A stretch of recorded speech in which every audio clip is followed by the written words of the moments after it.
Mic check 1 2, test 1 2, mic check 1 2, test 1 2.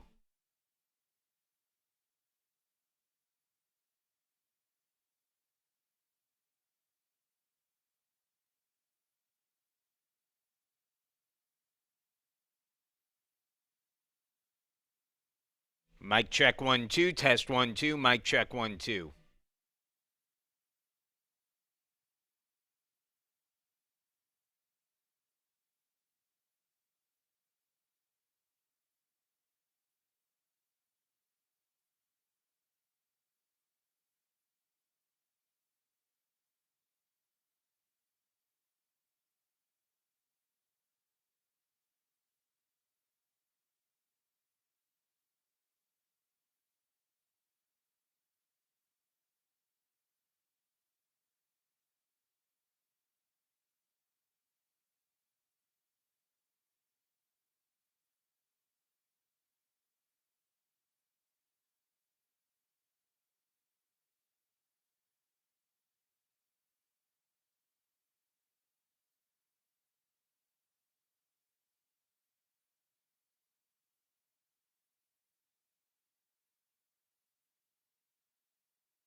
And good afternoon, and welcome to Nobby's Ballpark in Cleveland, Ohio for today's Case Western Reserve University baseball game between the Spartans and Emory University, as the two teams have waited out a rain delay. We're at about an hour 35 or so. It'll probably be about an hour 37 or so for the full rain delay once we get the first pitch, which is slated to start here momentarily as the Spartans and the Eagles begin Game 2 of their series. Hopefully still able to get 2 in today, although we'll be dodging some raindrops for the remainder of the day. Before we get going and tell you a little bit about that weather forecast for the rest of the day, let's go ahead and get you starting lineups for each of the two teams, beginning with the visiting Emory University Eagles, who enter the game with a 14-9 overall record, including a 3-1 mark in UAA play. Welcome to Nobby's Ballpark in Cleveland, Ohio for today's Case Western. The leadoff batter for the Eagles is Jacob Grossman, who went 5 for 5 in the opening game of the series. Ellis Schwartz, the center fielder, hits second. Matthew Sicoli playing right field and batting third. Tyler McLaughlin, the first baseman, hits cleanup. Henry Polinsky is the designated hitter. He'll bat fifth, followed by Jack Halloran at third base. Stephen Hunt playing left field and hitting seventh. Zach Wasserloff, the shortstop, hits eighth. And then Josh Katz catching and batting ninth. Joey Bach will be on the mound. We'll talk to you more about him in the bottom half of the inning when he takes the hill. Defensively for the Spartans, over at first base today is Zach Carinci. Second baseman is Josiah Harris, who's heated up as of late. The shortstop is Owen Levinson, and playing third base today will be Grant Price. In the outfield, it's Connor Stevenson in left. The center fielder is Matt Trout, and the right fielder is Nick Harms, who's back out there today. Doing the catching is Jack Anderson, and on the hill is the graduate student right-hander, the left-hander, Evan Faxon, who is completing his warm-ups as we speak. Faxon 0-2 on the year with a 5.40 ERA through 3 appearances, including a pair of starts. He's thrown 10 innings and struck out 10, but has also walked 7 and given up 15 hits. Opponents hitting .341 against Faxon, who got a little bit of a late start to the year, dealing with some arm issues earlier on in the season, and hasn't quite found his groove yet, but he'll be hoping to do just that as he takes the hill here today in his second conference start of the season. This one coming against an Emory team that looked good on Thursday when these two teams opened up the series, a 9-0 win for Emory. And a big part of that is Jacob Grossman, who's at the plate here today. Grossman was 5 for 5 in the leadoff spot for Emory in Game 1 of the series. Drove in 3 runs, scored 2. He's now batting at .343 on the year and takes the first pitch, breaking ball, first strike, 0-1. Faxon trying to get back into the rhythm he had last year when he was named the co-UAA Pitcher of the Year. As his 0-1 on the way. That went up high. And it's 1-1. Faxon set a program record for strikeouts last season, but just hasn't found his rhythm quite yet. Is 1-1. Outside corner with the breaking ball, and it's 0-2. So officially a 1:37 start to this game, so an hour and 37-minute rain delay at the beginning of the game. As a swing and a miss of the pitch in the dirt, strike 3. Anderson has to complete the play at first and does, and that's the first out of the game. It comes on a strikeout by Faxon. And there is one gone here in the first inning. That'll bring up Ellis Schwartz. Batting second, the center fielder, number 2, Ellis Schwartz.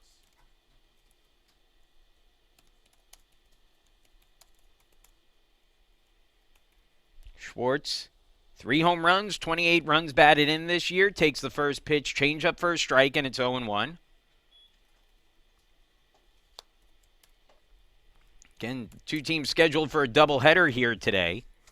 So we'll see if they're able to get both games in. As a called strike brings the count to 0-2.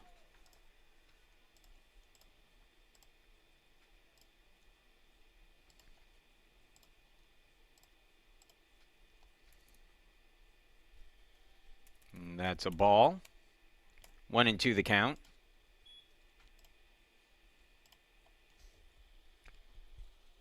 Schwartz has been a good hitter for Emory all season long. Was 0 for 4 in the game earlier today. Goes around there, and that'll be strike 3. So Schwartz down swinging. Batting third, the right fielder, number 18, Matthew Sicoli.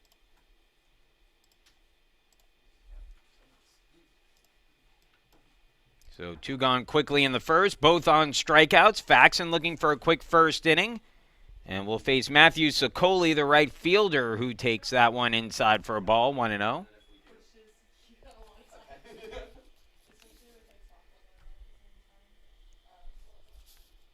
Sokoli batting at .370 and takes that pitch for ball 2-0. Sokoli 2 for 5 in the opening game of the series. Drove in a run and scored a run. Hits that in the air, fouling out of play, 2-1. For the season, Sokoli 8 runs batted in, 12 runs scored. Of his 20 hits and 54 bats this season, he has 4 doubles. Walked 7, struck out 8. Head in the count here, 2-1. Pitch on the way from Faxon. And that just misses down low, 3-1.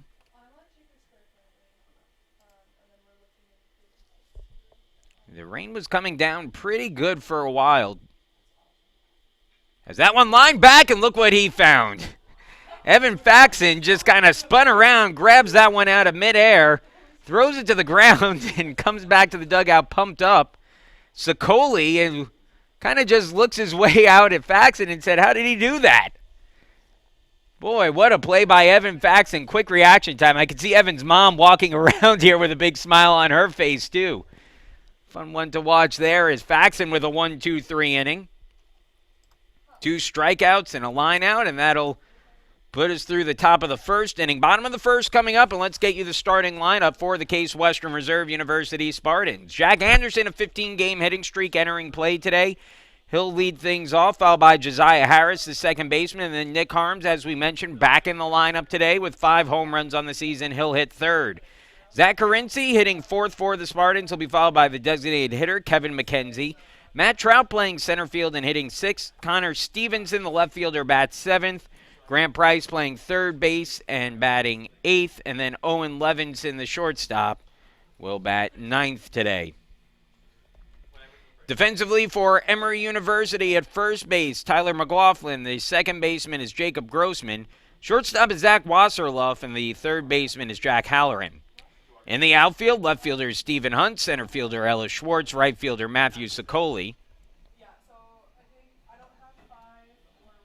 Doing the catching is Josh Katz, and on the mound will be Joey Bach, the right-handed pitcher, 1-3 on the year through 6 starts with a 4.25 ERA. He's thrown 29 2/3 innings this season, allowing 35 hits, that for a .287 batting average. He surrendered 21 runs, 14 of them earned. He's walked just 8 through those 29 innings, struck out only 27. So a little bit of a pitch-to-contact pitcher, at least so far this season. Bach, the senior out of St. Louis, Missouri, John Burroughs High School. 5'9", 180 pounds. If I'm not mistaken, same high school, I believe, that one of the former Wash U starters came out of from that area. So it's turned some UAA players. As Bach gets set to get things going here against the top of the Case Western Reserve lineup. Anderson, Harris, and Harms do up this inning. Righty, lefty for the Spartans as they get set to get going in the bottom half of the first and look to answer back. A quick 1-2-3 inning for Faxon, and now Bach will start things off here against Jack Anderson, who takes it inside for a ball, 1-0. Anderson putting his name in the mix for All-America honors this year if he keeps up doing what he's doing at catcher. He's starting his 20th game for the Spartans as he swings and fouls that one back, 1-1. A .439 batting average, 13 doubles. That began the week as most in Division III. 2 triples, 2 home runs, 20 runs batted in. Again, he's driven in a team-high 20 runs despite hitting out of the leadoff spot in the lineup. The 1-1 on the way. And a swing and a miss as he ramped up on the fastball, which got in under his hands there, and it's now 1-2. Anderson just 10 strikeouts through 19 games, 6 walks. He's stolen 8 bases on 10 attempts. Just a wonderful season for Jack, who takes the breaking ball down the middle for a called strike 3. So Bach had him fooled there, came with the breaking pitch, and Anderson will head back to the bench, just his 11th strikeout of the year. And that will bring Josiah Harris to the plate.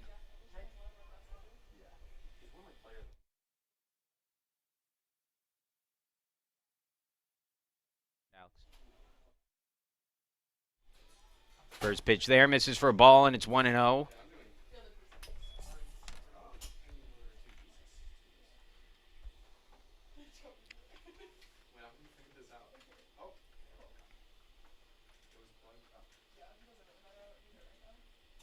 Now the 1-0 on the way. And that's inside, and it hits him.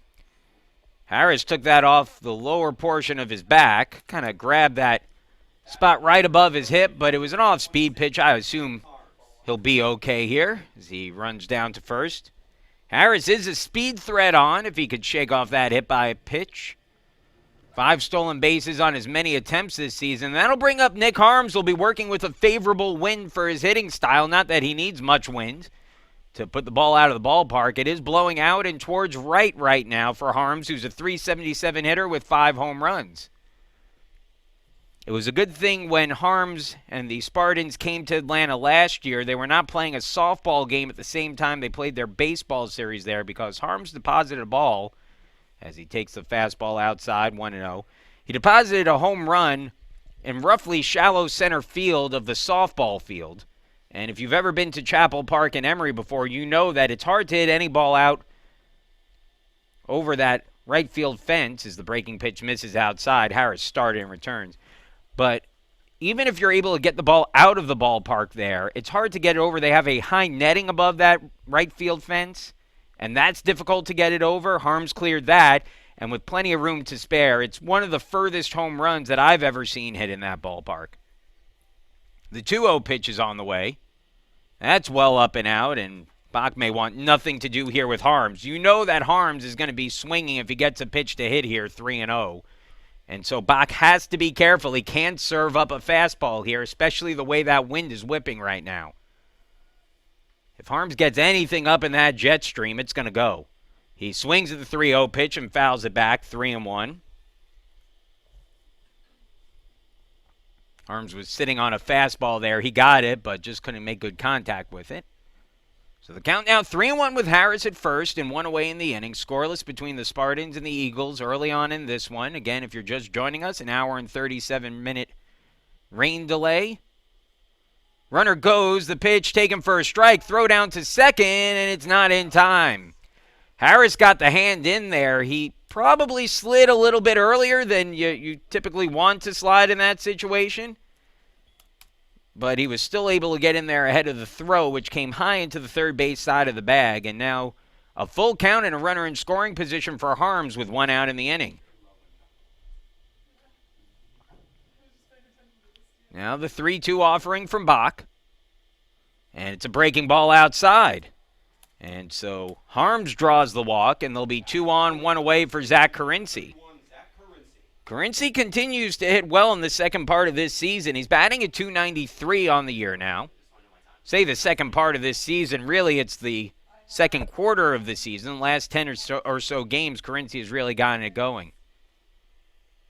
2 on here and 1 out for Carinci, who could give the Spartans an early lead. He hits that one softly towards short. Going to have to hurry for 2 to second for 1. Back onto first, and it's in time for the out. Although it looked like Carinci might have beaten that one out. Coach Englander arguing from third on that, but either way it'll go as a 6-4-3 double play. And that will end the inning. No runs, no hits, no errors, and a man left on base. And we will move along into the second. It's McLaughlin, Polinsky, and Halloran due up. 4, 5, and 6 in the order when we return.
Well, after the Spartans got a few on in the bottom half of the inning, but double play to end the frame, and we'll move to the top of the second in a scoreless game.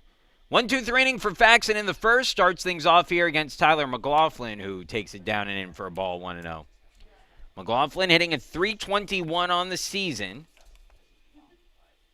He has driven in 27 on the year, has 7 home runs on the season as well. The Spartans kept his bat in check in game one, but here singles through the left side, and it'll be a base hit for McLaughlin. His first hit of the series after going 0 for 4 on Thursday. So leadoff man on here, first hit of the game. Evan Faxon's going to ask for a different baseball after that one got into the outfield, and probably any ball that gets into the outfield today, the pitcher's going to look to change up. That's a pretty waterlogged outfield after some of the rain that came through earlier. Henry Polinsky, the designated hitter, up at the plate, hitting at .377. And that one just misses off the outside, 1-0. Mentioned before, we had some pretty significant rainfall earlier in the day here. The game was supposed to start at noon. At about 11:50, the thunderstorms drifted into the area. It was a little bit iffy whether or not those were going to hit the ballpark here. But the line did come through the Cleveland area, and there's some pretty heavy wind, pretty heavy rain, some lightning in the area, and frankly, we're in pretty good shape to be playing right now, and that has a lot to do with this turf infield. Down and in for a ball. It's 2-1.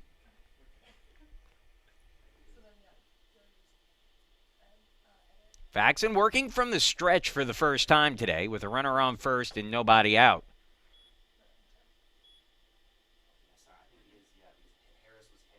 Chopper high towards third. First chance for Price, who fields it, throws to first, and it won't be in time. That one was just hit too high off the ground for anyone to have a chance at it. Price came over from third, but it'll be an infield hit for Polinsky. That was the old Baltimore chop. Right off the front of the area of the plate. Just went sky high, and really nothing anyone could do about it. So some trouble here for Faxon in the second. 2 on, nobody out. And the third baseman, Jack Halloran, will be the batter. Breaking ball misses down and out for a ball, 1-0. The Spartans playing in at the corners, especially at first where Carinci might be expecting a bunt, but now he's going to step back towards first base and hold the runner Polinsky on. Price takes a few steps in, but still a little bit shy of the cutout here. That one misses outside again, and it's 2-0.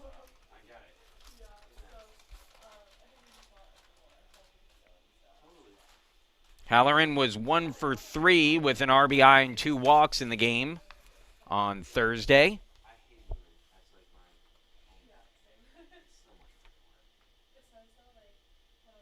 Ground ball up towards the middle, could be 2. Levinson steps on the bag for 1, throws to first, is high, and it pulls the runner off. So the runner at second out, but that'll cost the Spartans a chance at a double play. Just 1 out there.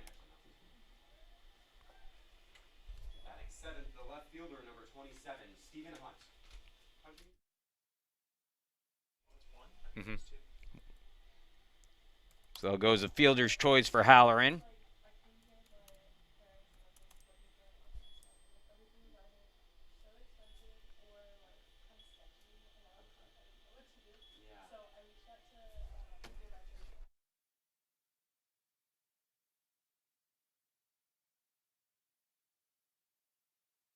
So the batter at the plate now will be Stephen Hunt.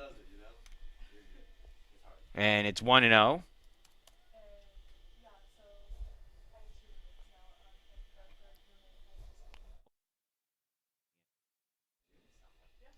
That one's fouled back, and it's 1-1.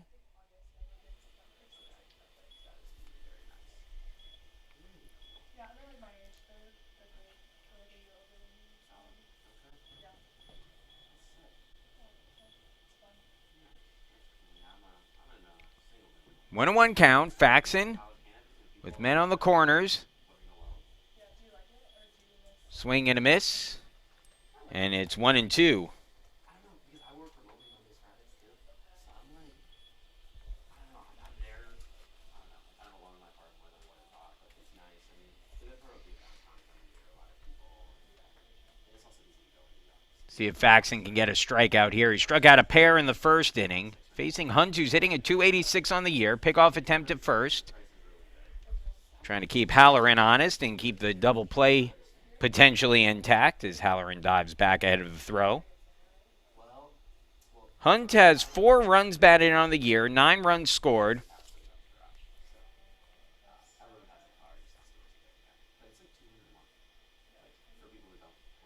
Swing and a miss, strike 3. The runner will move up on the stolen base. But that will be the second out of the inning. So now 2 in scoring position. Batting 8, number 23, the shortstop, Zach Wasserloff. I think Coach Englander asking if maybe Jack was interfered with there. Anderson trying to throw down to second, but he never really attempted a throw, and so that probably eliminated the possibility of an interference call there. And so with 2 gone now, 2 in scoring position, Halloran at second, McLaughlin at third. Wasserloff at the plate takes that down and in for a ball, 1-0. Chance for Faxon to walk the tightrope here after he had runners at first and second and nobody out, and first and third with 1 out.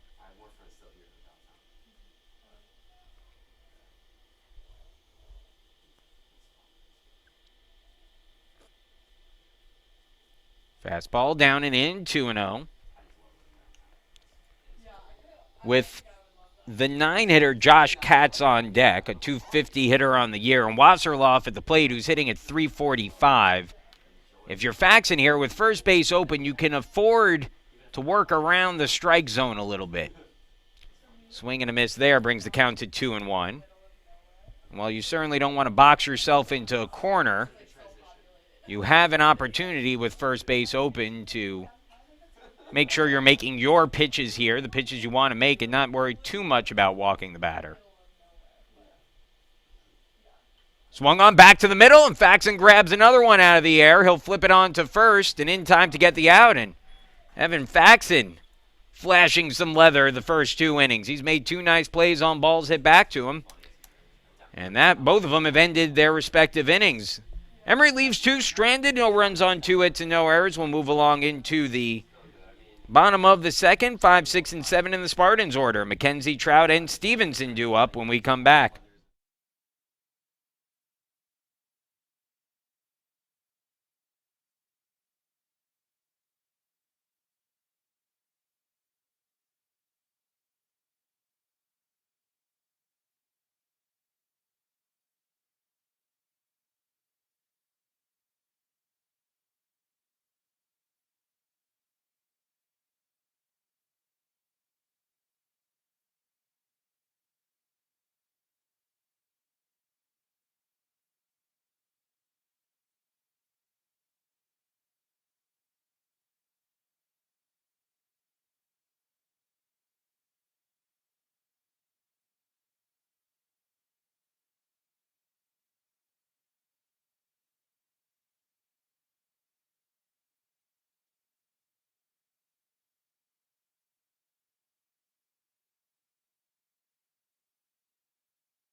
Bottom of the second inning in a scoreless game. The Eagles had a pair of hits in the top of the frame, but nothing to show for it. And now as we move into the bottom of the second, Spartans will send their 5, 6, and 7 hitters to the plate. McKenzie, Trout, and Stevenson.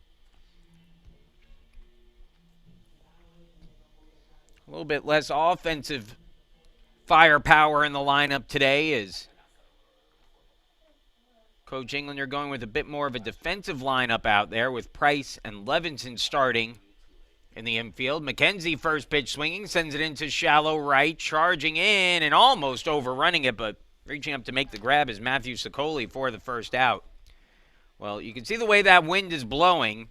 I mentioned it before. It is out and to right, and so that's going to be a struggle to not overrun some of those balls because they're going to carry a little bit better than they typically will this throughout this afternoon. So one out on one pitch for Bach, and now Matt Trout will be the batter.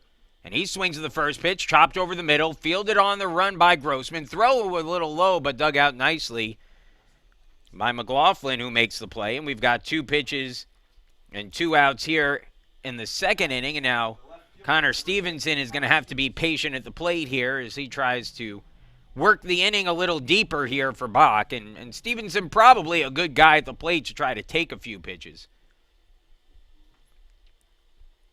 Stevenson's got to take here until he gets a strike. And he takes, and it's inside, ball 1.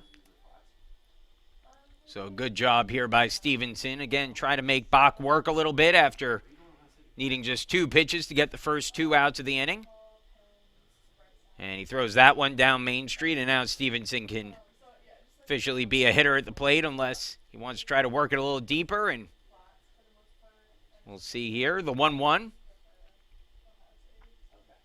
Down and out, 2-1. Nothing else. It's an opportunity to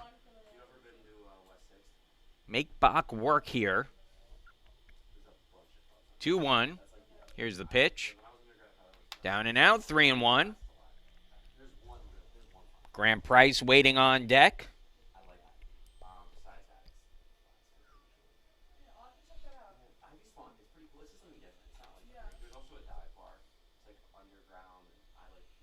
Swung on, grounded up towards the middle. Nice play by Grossman at second. His throw right on target. And that ends the inning. So 1-2-3 inning for Bach. We move quickly through the second. To the top of the third we go. It'll be the 9-1-2 hitters for Emory. Katz, Grossman, and Schwartz to face Faxon when we return.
Evan Faxon set to begin his third inning of work. He's thrown 30 pitches, 17 for strikes through the first 2. And we'll face the 9-1-2 hitters, Katz, Grossman, and Schwartz. Faxon worked around some trouble last inning after giving up back-to-back hits to start the second. But then got out of the inning unscathed, leaving 2 stranded. And now we'll face the 9-hitter Katz to start the third, and delivers a strike on the outside corner with the fastball, 0-1.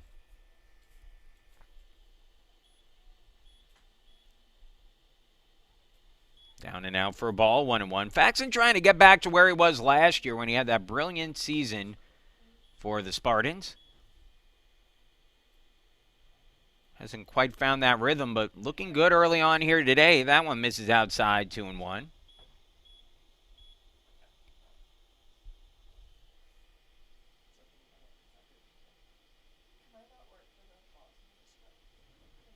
Foul back.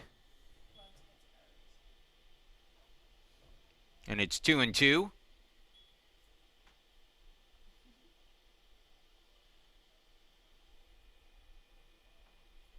2-2 on the way.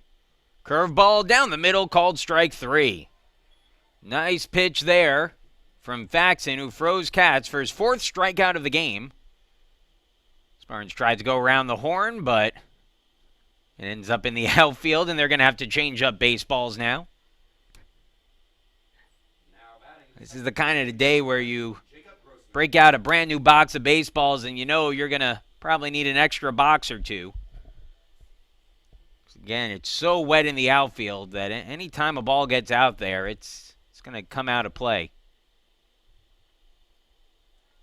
That ball taken down low by Grossman, who Faxon became the first Spartan pitcher in this series to retire Grossman when he struck him out to begin the first inning. Fastball down and in, and it's 2-0. Grossman entered the series hitting at .292, but with his 5 for 5 on Thursday, his average jumped over 50 points to .343. Called strike, and it's 2-1.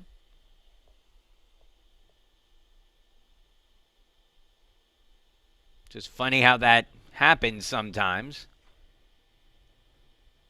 It's the 2-1 pitch. Grounded, third base side, diving stop. Oh, stop made by Levinson. His throw to first, and they'll say they got him in time. What a play by Levinson from deep in the hole, and had to avoid a diving Grant Price and still makes the play. And that will be the second out of the inning. I'll be honest, I thought earlier in the game there was a double play that was turned against the Spartans that I thought the runner had beaten it out at first. And frankly, I thought Grossman beat that one out at first too, as that one misses down and out for a ball to Schwartz. It's 1-0.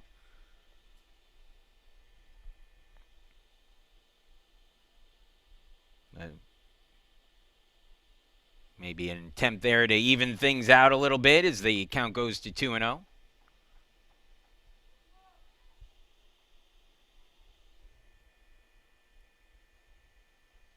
Now the 2-0 pitch. Outside corner, and it's 2-1. Schwartz looked like he was taking all the way there.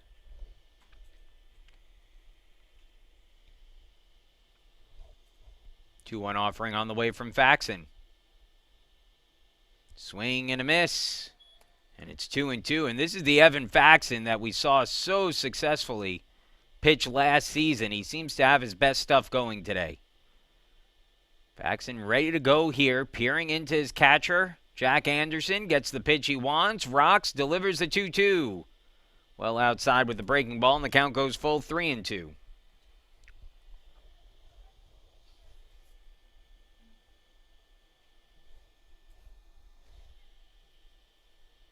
Big game here for the Spartans, who are trying to get the win against Emory.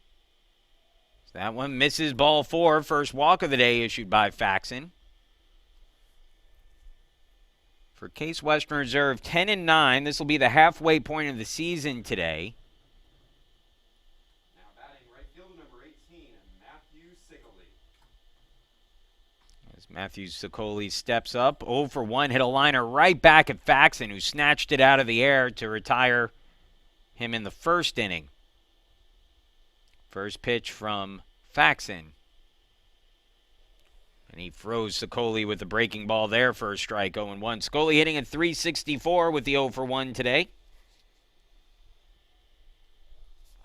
Schwartz has stolen base threat at first. He's stolen 9 on 10 attempts this year. Faxon throws down to keep him honest.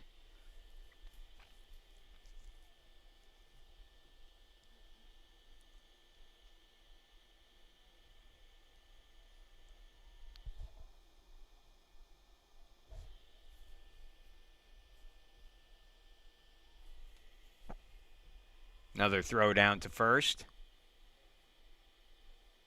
Faxon being cautious, and rightly so. Schwartz, who's stolen those 9 bases this year on 10 attempts, and with 2 outs, an opportunity for him to get into scoring position. Faxon to the plate. Schwartz going. The pitch taken. Throw goes down. The tag is applied, and it's in time for the out. 2-4 on the caught stealing, so that'll retire Schwartz. Just the second time he's been caught stealing this season, and that ends the inning. No runs, no hits, no errors, no one left on base. Third inning coming up. Bottom of the third. Bottom of the order for the Spartans. Price and Levinson, followed by Anderson when we come back.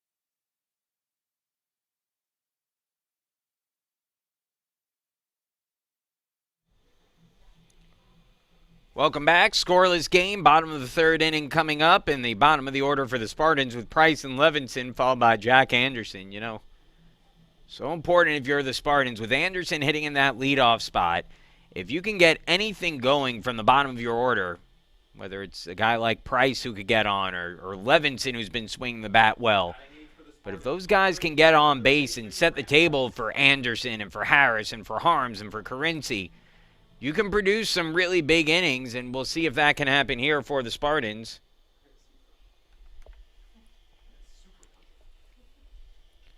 Against Joey Bach, who sat down the side in order last inning.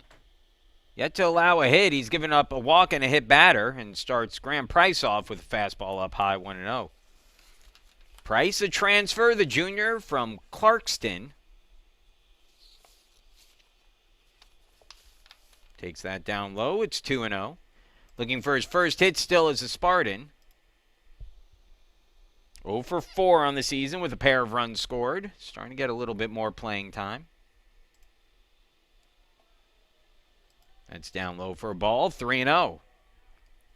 Pardon me, Clarkson, not Clarkston.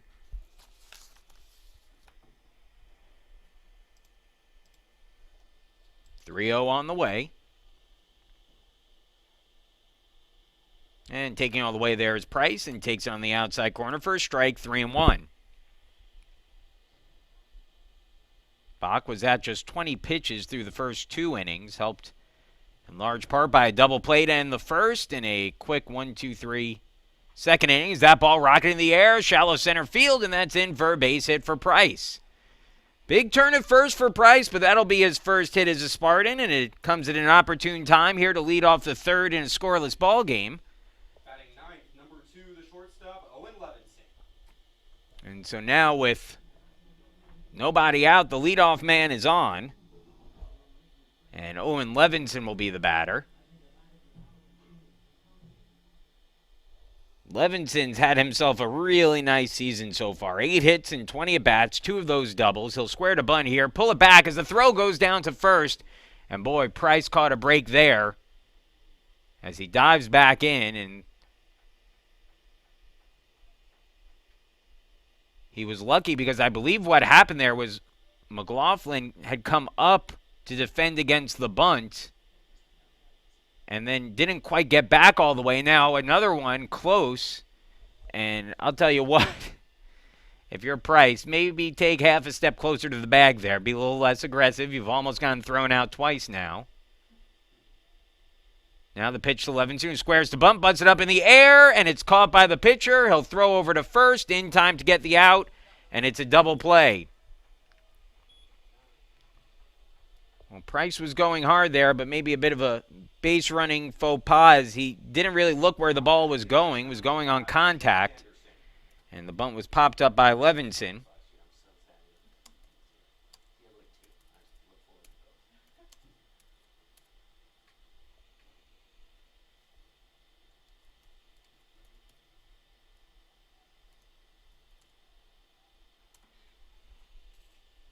So now Anderson at the plate with the bases empty.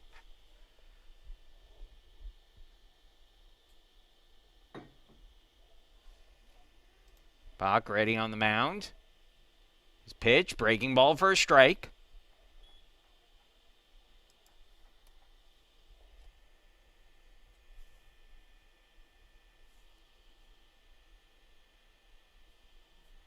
the 0-1.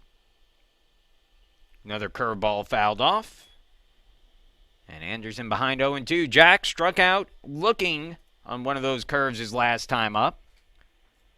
So let's see if maybe knowing that, Bach ahead in the count 0-2 here might try to sneak a fastball by him. 0-2. Line drive, shallow right center, but coming in to get it is the right fielder. And Matthew Sicoli puts it away on a line for the final out of the inning. So no runs on a hit for Case Western Reserve. No errors and no one left on base. We will move into the fourth. Sicoli, McLaughlin, and Polinsky due up when we come back.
Fourth inning coming up in a scoreless game between the Eagles and the Spartans. Emory coming up to bat in the top of the fourth, and will send the heart of their order to the plate with Sicoli, McLaughlin, and Polinsky due up.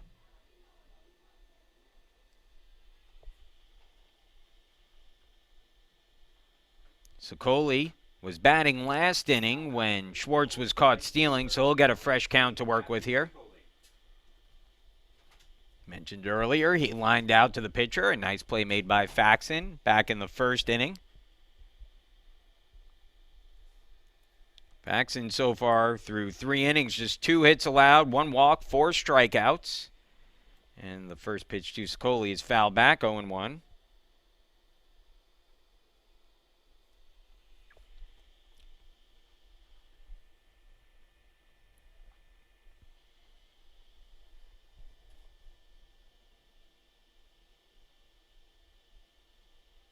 Now the 0-1 pitch. Outside corner for a strike, 0-2. Good fastball there by Faxon, and he's sort of at a point now where he could throw whatever he wants here. Let's see if he does come with a curve. Nope, fastball, line down the line in right, fair ball. That one hugs the line, picked up out there by Harms, who fires it in. And it'll be a double on an 0-2 pitch from Sicoli to lead off the fourth inning, and so Emory with something cooking early on in this one. Number 31, Tyler McLaughlin. I'll look to change baseballs up here again.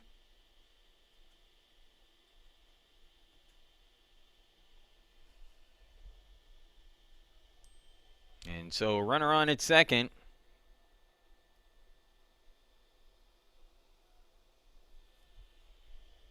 With nobody out, and now Tyler McLaughlin, who singled in his first at bat of the game, batting here, hitting at .329 and a power threat in this lineup. That ball in the dirt sneaks through the wickets and gets by Anderson. It'll be a wild pitch to move Sicoli up a bag. Well, maybe one there for Jack Anderson. He came up a little too soon on.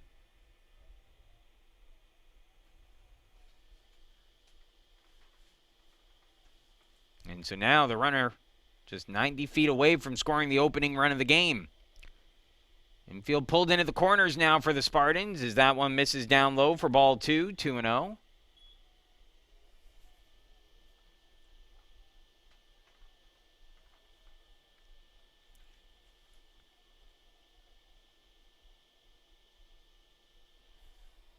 Swing and a miss at the 0-2, 2-1. So the Spartans playing with the corners pulled in a little towards the edge of the, I'll call it the grass, although it's really just the grass colored turf. Pulled in about halfway in the middle infield. As the breaking ball barely misses, 3-1.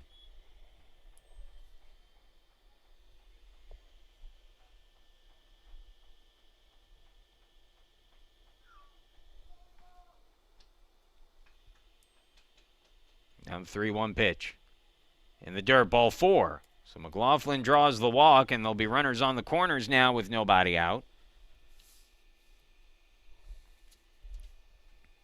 And the designated hitter, Henry Polinsky, will step up to bat. Polinsky 1 for 1, hit a chopper right out in front of the plate that hung up long enough for him to reach on a base hit his first time up.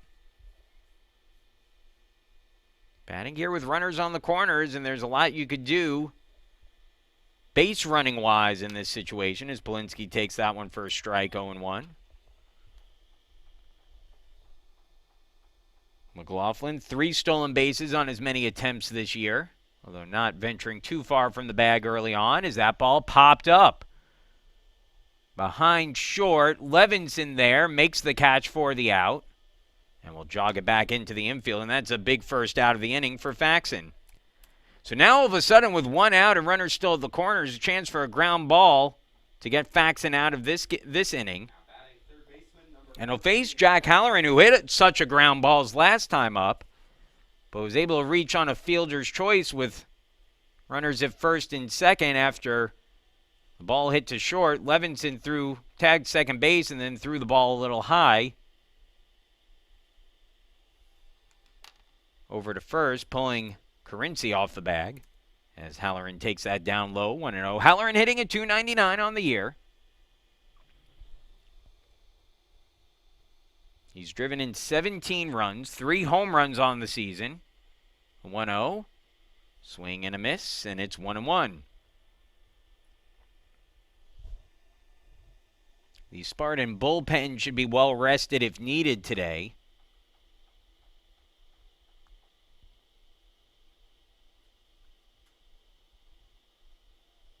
As the 1-1. Throw over to first.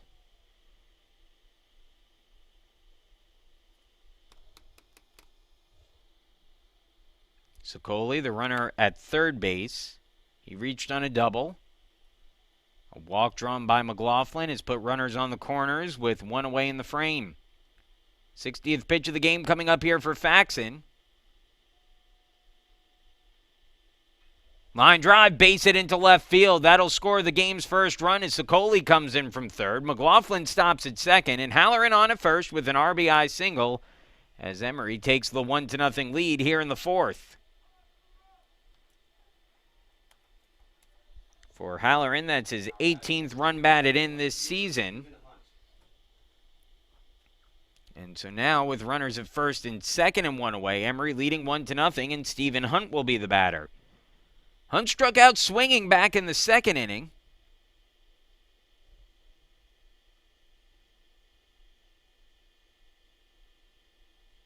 As the breaking ball misses inside, 1-0 to Hunt, who's batting at .280 on the year.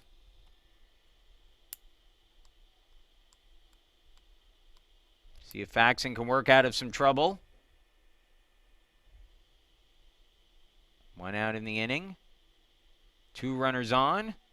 Swung on, chopper hit towards short. Fielded on a hop by Levinson to second for 1. No throw to first by Harris. And so the Spartans get Halloran on a fielder's choice hit into by Hunt. 6-4 the put out. Halloran out at second base, and McLaughlin moves up to third. So no hit on that play. And now 2 outs in the inning with runners on the corners. We'll see if Emory's trying anything with first and third and 2 away in the inning. They do have Zach Wasserloff at the plate, who grounded out to the pitcher to end the second inning and is only a bat of the game so far, but he's hitting at .339 on the campaign. He takes that one down low for ball 1, 1-0 the count.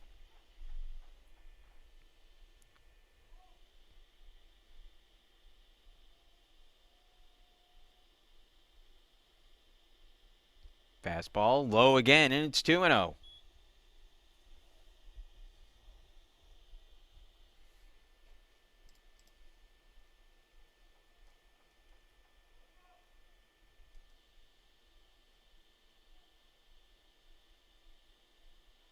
Called strike outside corner, 2-1.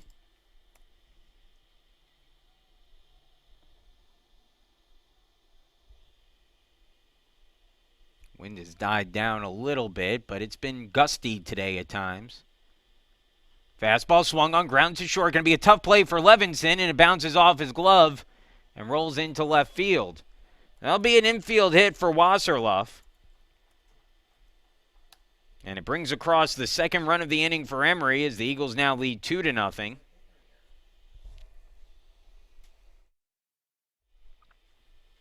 It's one of those plays, if Levinson, even if he got to that, I'm not sure he has a play at first. He's so deep in the hole, he's going to his backhand on that. I don't know that he has an out to get on that play, even if he knocks it down cleanly. And so it does go as a base hit for Wasserloff and gives him an RBI. As that one trickled out in front of the plate. Anderson with it, throws to first, and the throw gets away. And that'll allow at least one more run to score. As Hunt scores from second, Wasserloff turns the corner, and he'll score all the way from first base.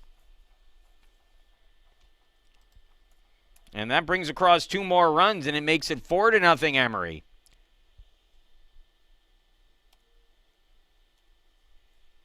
Now batting second baseman number 7, Jacob Grossman.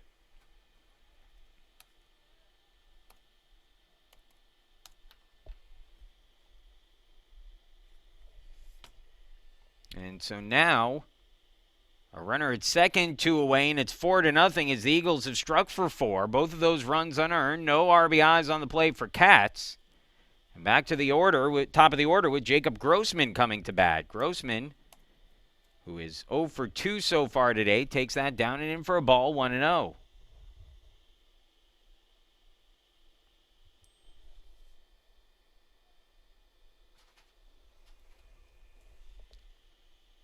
Curve for a strike, 1-1.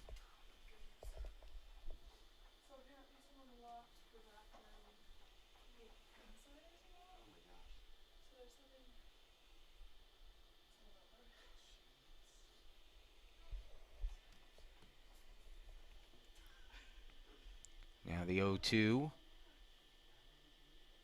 Down and in.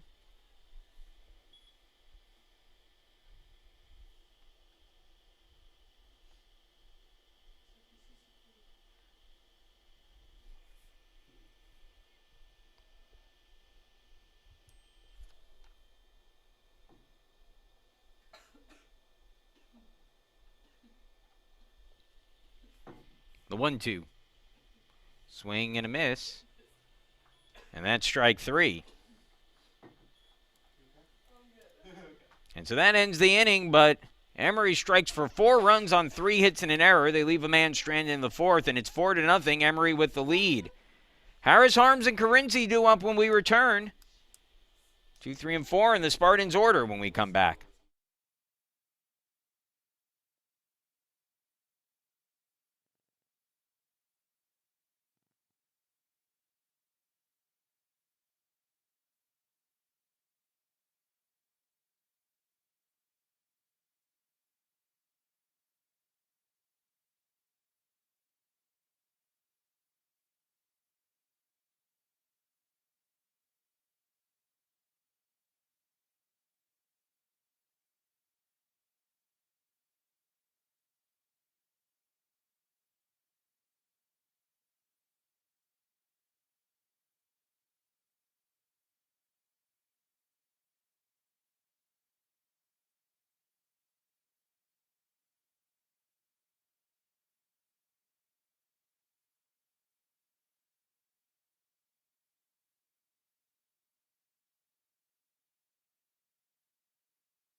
Josiah Harris set to lead things off, and the Spartans need to get something going offensively. They've been shut out for the first 12 innings of this series and now trail 4-0 to Emory as we begin the bottom half of the fourth.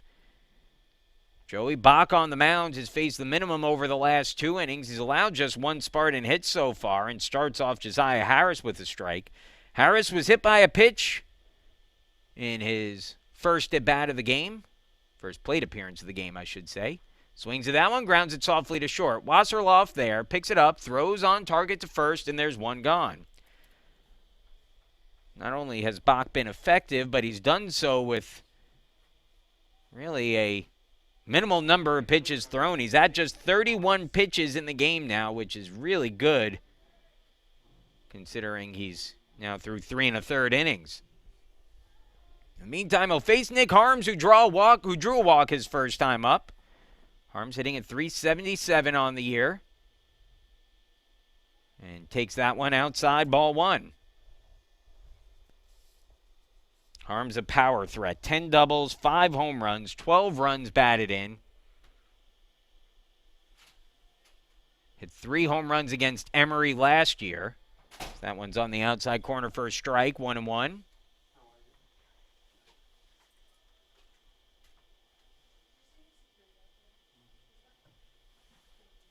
Now the 1-1 pitch. Fastball down and in, 2-1.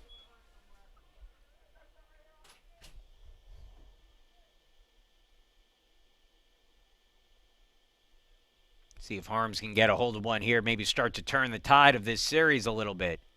2-1 pitch. And laces that one foul, 2-2.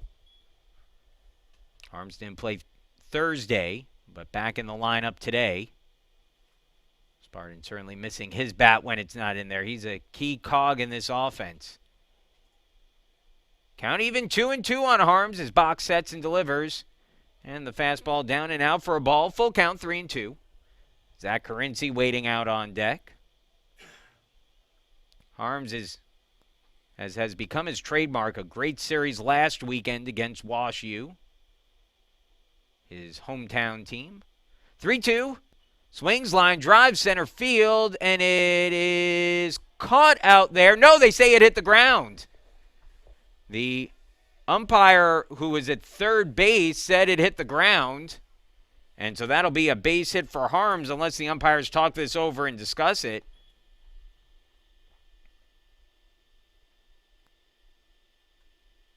Coach Twardowski for Emory has come out of the dugout to ask for an explanation, and it was a short one. Now batting first baseman number Seems satisfied. Ellis Schwartz, who thought he had the catch, still arguing his point here. That'll be the second hit of the game for the Spartans. It comes on a base hit to center field, and again, tough to see from here whether or not Ellis fielded it cleanly. Ellis Schwartz fielded it cleanly. He certainly felt like he did. Either way, runner on, 1 away, throw down to first, not in time. Harms is a stolen base threat as well. He's stolen 5 on 6 attempts this year. Batting here with Carinci at the plate, who grounded into a 6-4-3 double play his first time up. As that misses up and in, 1-0.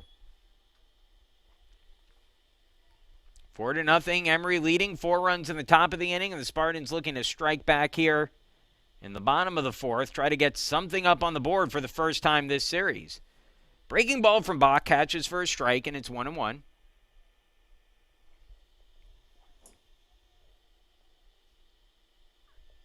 Harms takes his lead from first.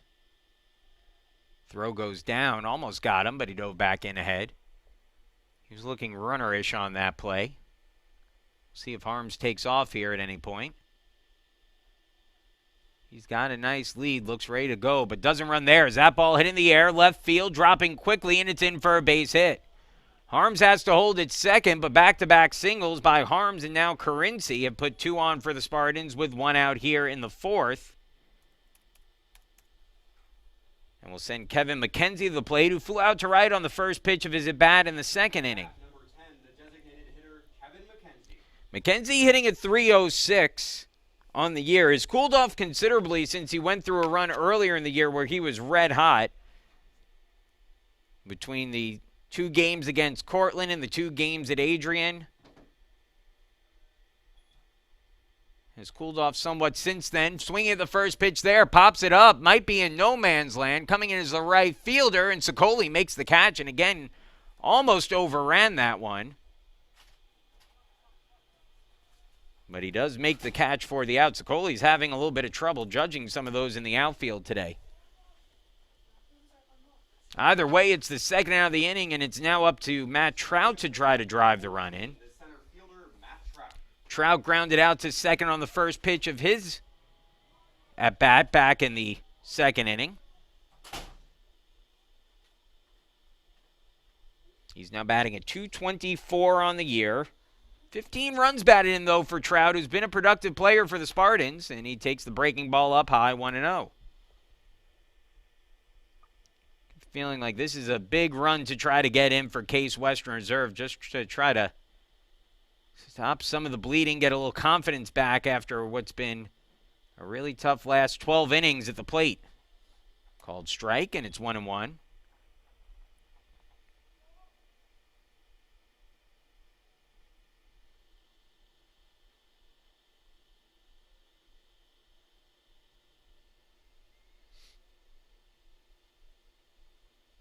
Now the 1-1.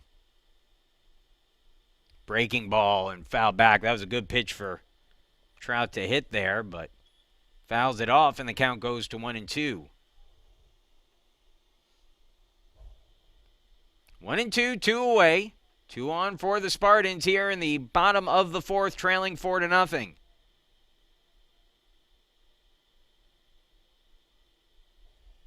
Giving Trout some space on that left side of the infield is the fastball, cold strike on the outside corner, and Trout down looking. Bach gets the strikeout, his second of the game, and that will end the Spartan threat here in the fourth. No runs, 2 hits, no errors, 2 left on. To the fifth we go. Schwartz, Sokoli, and McLaughlin due up when we return. Emory leading over Case Western Reserve, 4-0.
Four to nothing, Emory leading as we move into the fifth.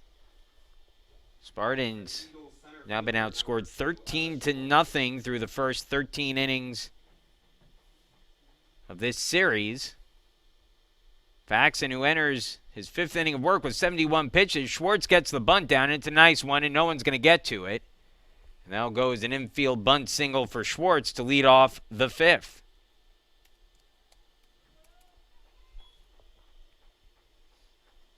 So quickly a runner on. Sixth of the game for Emory. That's the third time through 5 innings that Emory has picked up a leadoff hit. And now Matthew Sokoli will be the batter with nobody out and a runner on at first. He's swinging at the first pitch. In the air, right field. Harms battling the wind. He reaches up and makes the catch. Boy, it is treacherous out there today if you're an outfielder.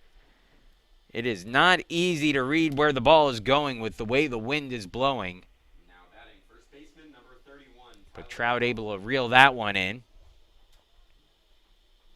Telling you, you're going to see someone at some point today misjudge a fly ball because the way the wind is gusting at times, it is unpredictable out there at best. We've seen both right fielders today really struggle with that wind. So now runner on at first, one away, McLaughlin batting. 1 for 1 on the day with a single, a walk, and a run scored. Fouls off the first pitch, and it's 0-1. Faxon could really use a quick inning here. The 0-1. Taking his time with a runner at first. Down and in for a ball, 1-1. Faxon seems to be more effective working with the full wind as opposed to the stretch. And again, it's just eyeballing it from here. I certainly don't have any stats off the top of my head to back it up, but it seems like there's a significant difference with runners on base as opposed to when there aren't for Evan. That's down and in for a ball, 2-1.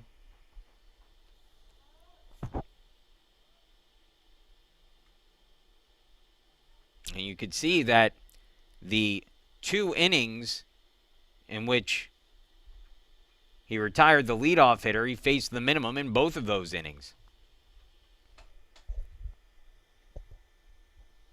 Another one fouled away, and it's 2-2.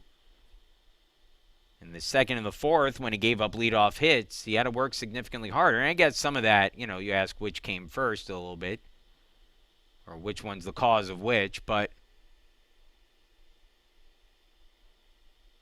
certainly for Evan, he seems to be a bit more effective with the full wind.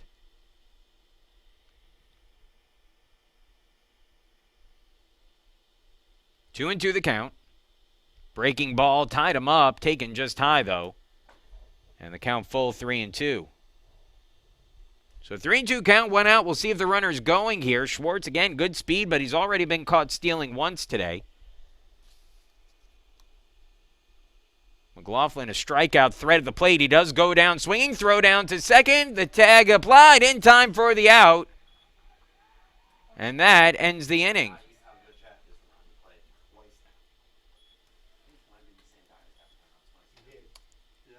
So Schwartz caught stealing for the second time today. A strike him out, throw him out, double play to end the inning.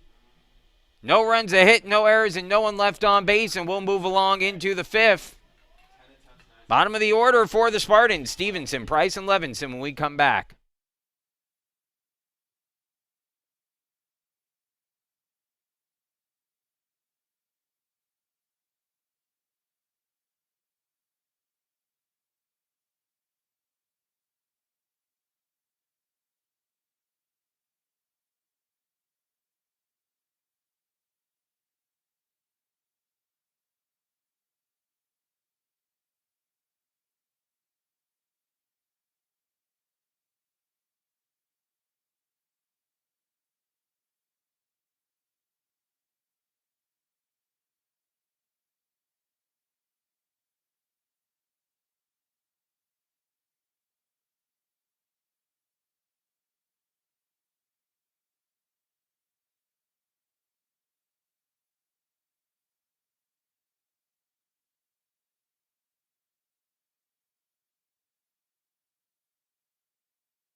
Welcome back as the Spartans batting here down 4.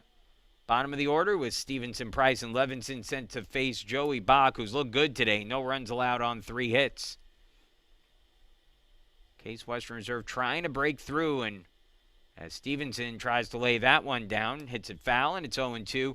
Said it earlier, but how some of the Spartans' biggest innings, because of the potency of the top of the order, in particular Jack Anderson up there, that if they could get anything going with the bottom of the order, it has gives them a huge opportunity to get something done. Although there, a strikeout looking for Stevenson for the first out of the inning. That's now back-to-back strikeouts for Bach, and 3 total on the day as he's looked good.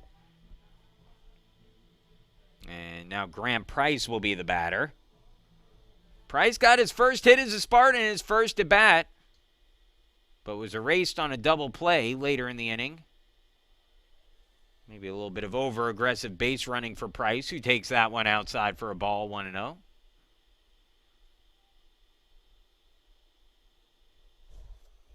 Price out of Sandusky, Ohio. Starting to see some more playing time for this team. Called strike, 1-1. 4 runs on 6 hits, no errors today for Emory. No runs, 3 hits, 1 error for Case Western Reserve. Down and in, 2-1. And Emory has done a really good job through the first now 13 and a third innings of this series, keeping the Spartan offense in check. 2-1 pitch. Outside corner with a strike. It's 2-2.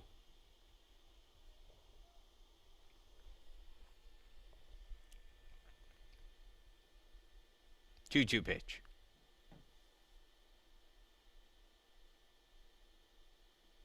And strike 3. So Price down. 3 straight strikeouts and 4 on the day now for Bach, who's settled into a bit of a groove. He's retired 4 straight overall since giving up back-to-back hits to Harms and Carinci. And a chance for a 1-2-3 inning with Owen Levinson coming to the plate. Levinson, a .381 hitter, but 0 for 1 in the game today. Popped up a bunt on a sacrifice attempt in his first trip to the plate and takes a called strike as the count goes to 0-1.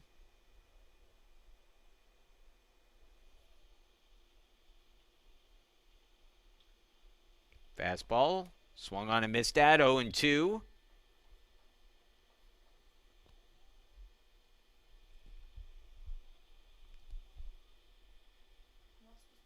Now the 0-2 pitch. Well outside, 1-2. Bach at just 56 pitches now with 2 outs in the 5th. He's kept that pitch count very manageable so far and kind of true to form. Hasn't walked a lot of guys. Levinson can't hold up, and that's strike 3. So Bach strikes out the side in the 5th, and we'll move to the 6th. 4-0, Emory leading. It'll be Polinsky, Halloran, and Hunt due up for the Eagles when we come back.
First pitch of the inning to Polinsky. He swings and misses for a strike, 0-1.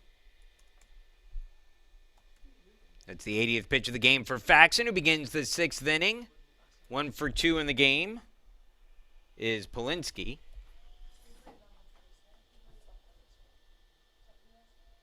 .380 hitter on the season. Polinsky singled in the second, popped up to short.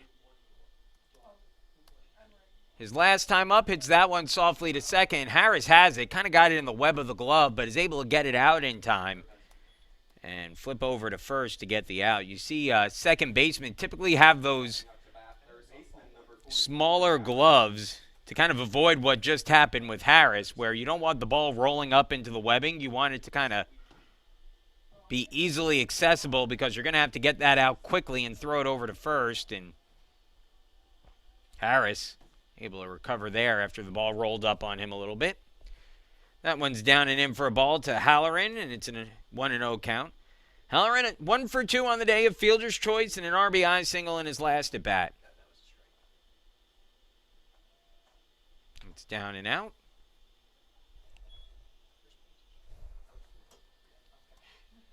1-1 the count. Pardon me, first pitch was a strike. Thank you, Spencer. Swing and, ooh, boy, fouled off Halloran's leg. And the count goes to 1-2. And the umpire is going to allow Jack Anderson to bring that one out to his pitcher Faxon, so Halloran can get an extra second to make sure he's okay.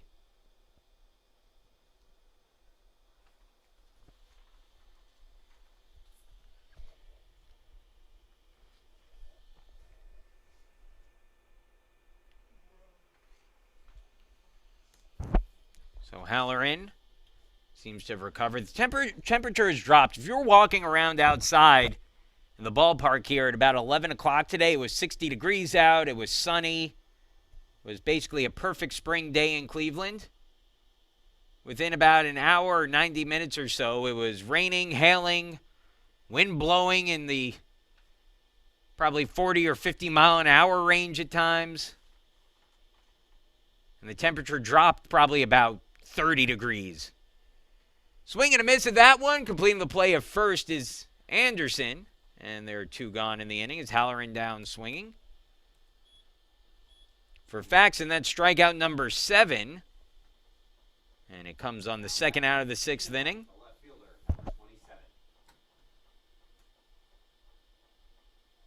And now Faxon will face Stephen Hunt, who is 0 for 2 in the game. Struck out swinging, reached on a fielder's choice, and scored an unearned run his last time up. Called strike to Hunt, and the count goes to 0-1.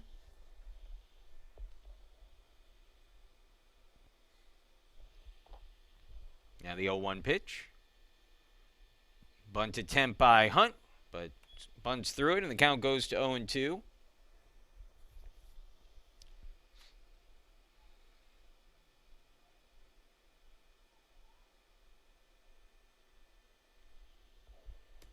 Now the 0-2 pitch. Curveball foul back. Count stays at 0-2 on the 90th pitch of the game for Faxon. Well, quick inning here, and he may get a shot at the 7th. Just threw his 11th pitch of the 6th inning. Looks ready to throw his 12th here upcoming as he rocks and delivers the 0-2. Down low in the dirt, Hunt holds up, and it's a 1-2 count.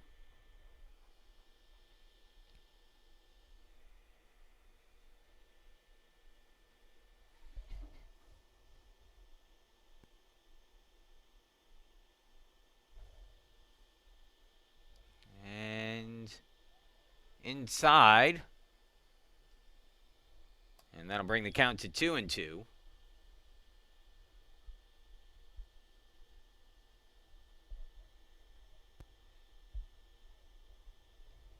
Two count. Line drive, shallow left. Coming in is Stevenson, but it lands in front of him for a base hit. So the inning continues, and that's a big hit for Hunt, and for no other reason. It forces Faxon deeper into the game, and as he approaches 100 pitches, not sure he'll have another inning in him.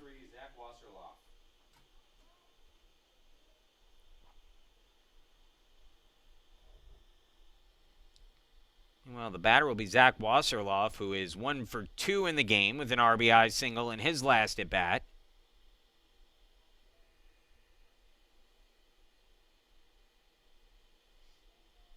Takes that up high, 1-0.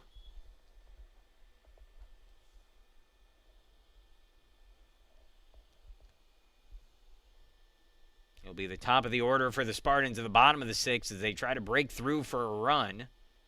Here, Faxon trying to keep it at a 4-run game. 1-0 fouled off by Wasserloff. And it's 1-1. Zach is a freshman out of Tenafly, New Jersey, Bergen Catholic High School.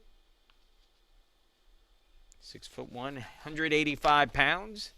Has slid into that shortstop role for the Eagles here in his first year of collegiate baseball. Curveball's fouled off, and it's 1-2.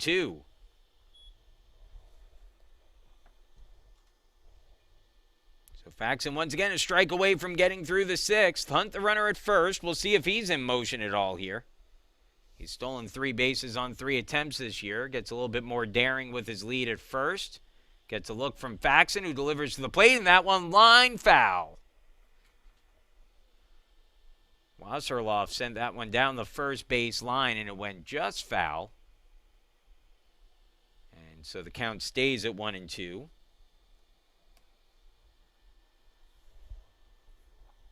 No action in the bullpen yet for the Spartans. As Faxon now up to 97 pitches. His next will be his 98th of the game. Here's the 1-2. Curve line the other way this time, but once again foul, and we'll do it all over again.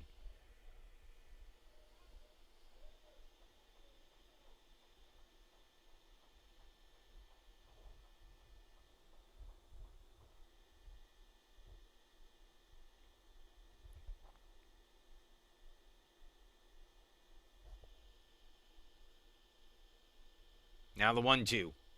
Once again, the pitch from Faxon. This is down and out. Good chase pitch there as the count evens 2-2.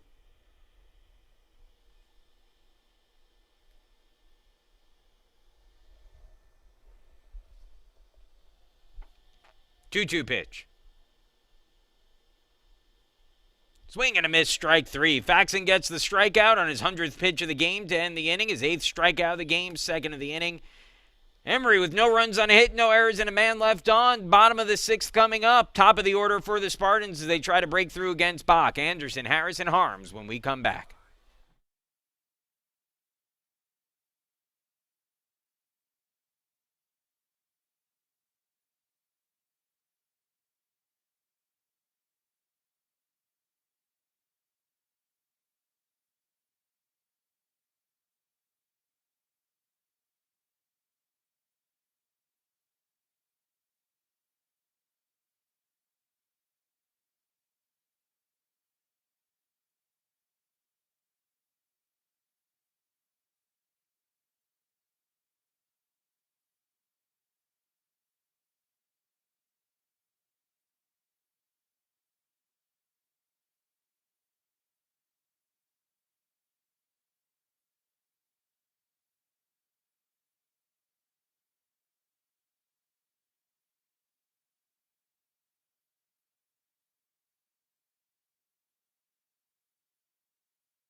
Four to nothing, Emory leading. 4 runs in the 4th inning for the Eagles. And Joey Bach has backed that up with 5 solid innings on the mound for Emory. He struck out the last 4 batters that he's faced. Will now face the top of the Spartan order for the 3rd time. Anderson, Harris, and Harms. Anderson so far 0 for 2 in the game with his 15-game hitting streak coming in today, currently in jeopardy.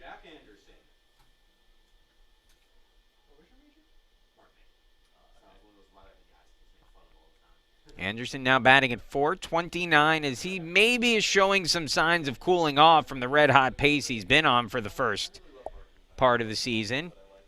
And they will call a strike there on Anderson for not being in the batter's box in time. So the count goes to 0-1, and Anderson already in a hole here.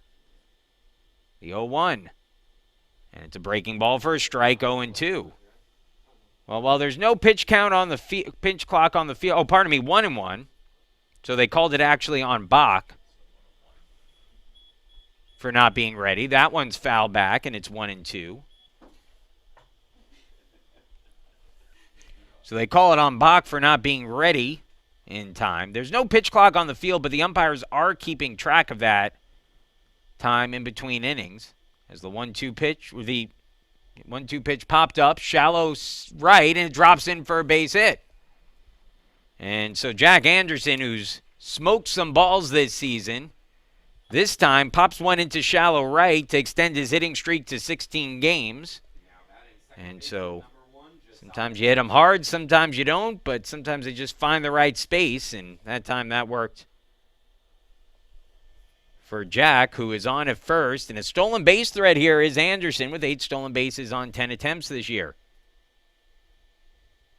Josiah Harris now at the plate, takes that down low. Harris was on base in the first inning with a hit by pitch, grounded out to short in his last at bat.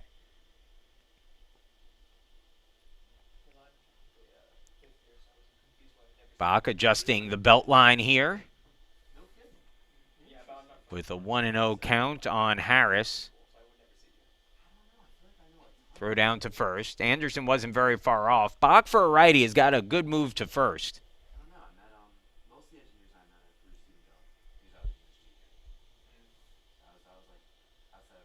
1-0. Fastball inside corner for a strike. It's 1-1.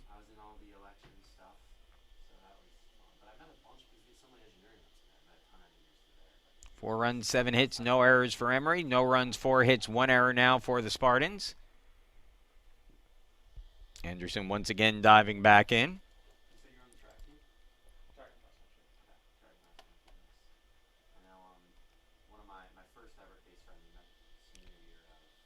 Little up high, and it's 2-1.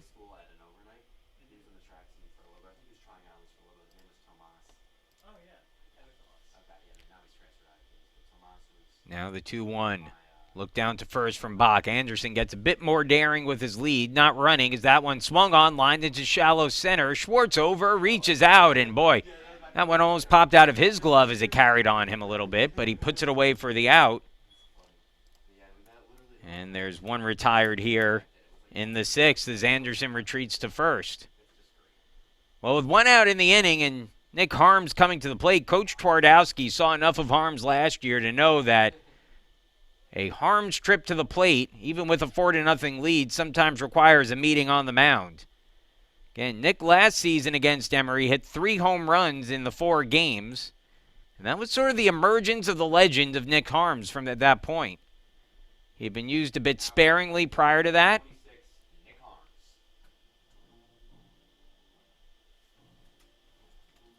But from that point on, Nick became an everyday outfielder for the Spartans and had one of the best power seasons ever by a Spartan hitter. Takes a fastball outside to bring the count to 1-0. Harms today, 1 for 1 with a walk and a single. He's now batting at .386 on the year. And that's been the biggest thing for Harms, is while the power numbers have remained relatively constant, from on the same pace pretty much he was at last year, maybe a bit of a higher home run pace, the average has jumped significantly for Nick this year. That's a called strike, and it's 1-1. Nick was a .297 hitter, I believe, at the end of last season for Case Western Reserve. He's now, again, 90 points higher than where he ended last season. Runner goes. The pitch swung on, grounded foul. And so Anderson will have to retreat as Harms wastes away the 1-1. Behind the count here, 1-2. Harms is prone to the strikeout, as you would expect from most power hitters, although, again, even his strikeout number is not terrible. He's now 19 strikeouts through 18 games played entering today. Wind is blowing straight out. And again, Nick, when he gets one in the air here, that might go a long way. There's a man walking a dog in right field now, and someone should probably warn him that Harms is at the plate. That one taken outside for a ball, 2-2.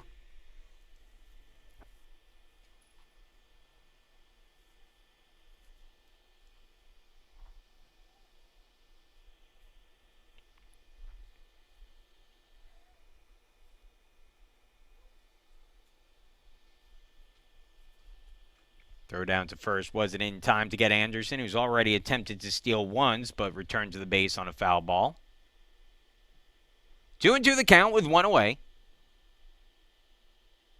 Swing and a miss, strike three. And Harms down swinging for the second out of the inning. Number 31, Zach Currency. Strikeout number 6 for Bach.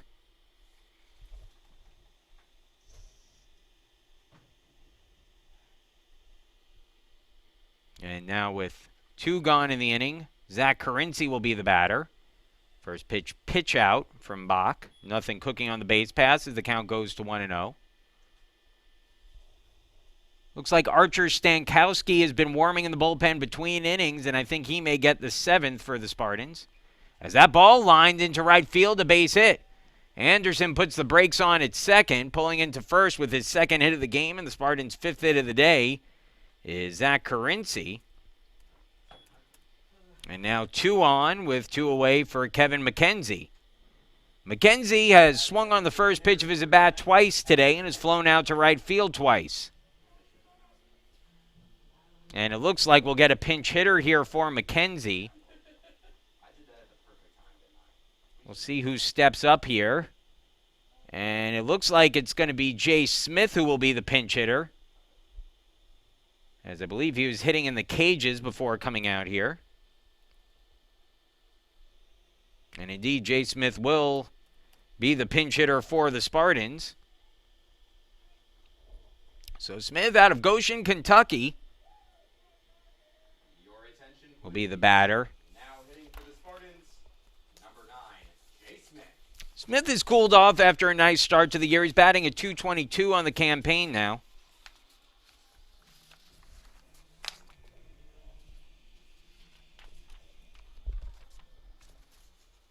Jay, a guy who's not going to hit for a lot of power, but makes good contact. And the breaking ball in the outside corner for a strike to Smith, 0-1. He'll slide into the designated hitter spot here in the 6th inning with McKenzie out of the game. Now the 0-1 on the way. Another good breaking ball, boy. Bach with probably as sharp a break as we've seen on one of his pitches so far today. And he's now ahead in the count, 0-2 on Smith, who's going to have to try to battle his way back into this at-bat. He's taken 2 strikes on breaking balls on the outside corner of the plate. Now the 0-2, outside there, it's 1-2. So curve, fastball outside. You come back to that curve one more time. Try to get Smith looking at a backdoor breaking ball once again. And I think if you're Bach, that's probably your move. So if you're Smith, you have to be looking to try to inside out one here. He does take the breaking ball. It's the outside corner. Smith not happy with that call, but it's a called strike 3. And that ends the inning. No runs, 2 hits, no errors, 2 left on base. We'll move along into the 7th. Case Western Reserve trails 4-0. It'll be 9-1-2 for Emory, Katz, Grossman, and Schwartz when we come back.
New pitcher on the mound for the Spartans will be number 20, Archer Stankowski.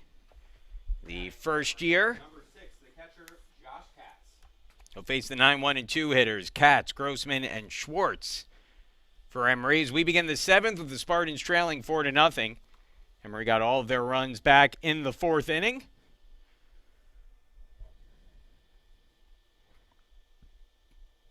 And the first pitch, fastball taken for a strike by Katz, who is 0 for 2 with a strikeout and an error. Reached on an error. Fastball there, hitting the air deep down the line and left. And it lands off the warning track and gets in for extra bases. Katz pulls into second with a double. And Emory with something cooking here in the 7th with a runner on and nobody out. Now batting second baseman, number 7, Jacob Grossman. So runner on, and Jacob Grossman now will be the batter. Grossman 0 for 3 in the game after a 5 for 5 day yesterday. Stankowski, the 6'3", 210 righty out of New Albany, Ohio, St. Charles Prep. Brother of former Spartan pitcher Keaton Stankowski, who graduated last year. Archer's had a nice freshman season as the fastball misses down low to Grossman, who squares to bunt, and it goes to 1-0. Stankowski 0-1 on the year with a 4.40 ERA through 6 appearances out of the bullpen.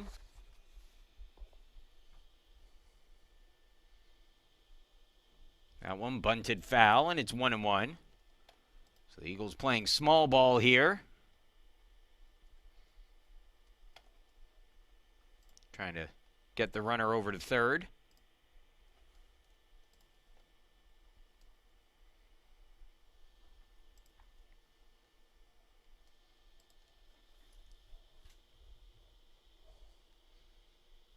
Bunt defense for the Spartans. Infielders pulled in at the corners. Back in the middle infield. Stankowski throws to second. See some machinations here in the infield with Harris on that play, moving towards first to cover. So if you're Grossman here, if you could direct a bunt in the right direction, get a base hit here. There's some holes in that infield, although that's taken for strike 2, and it's now 1-2. And I got to imagine Grossman's going to be swinging away now. Pretty good hitter at the plate. Certainly someone who had a great game on Thursday. So I would imagine the bunt off here with 2 strikes.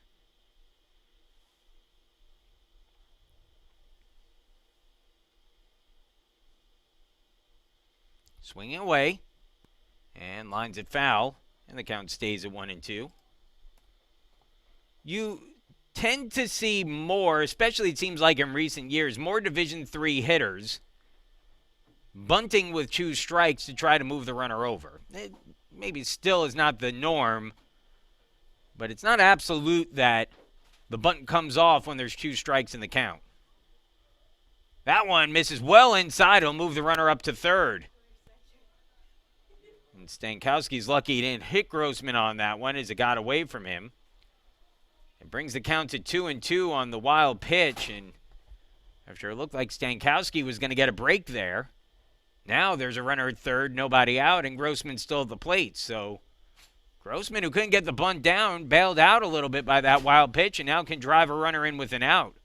Down 4 already in the latter third of the game. The Spartans will pull the infield in on the edge of the, again, call it the grass-colored turf on the infield here.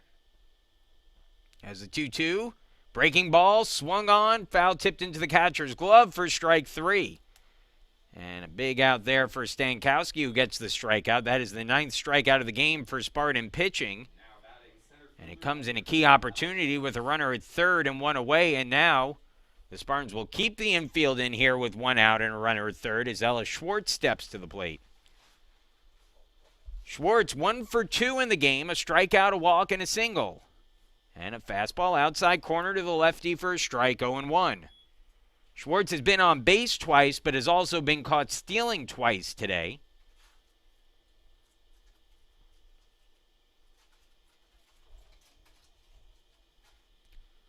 Outside, 1-1.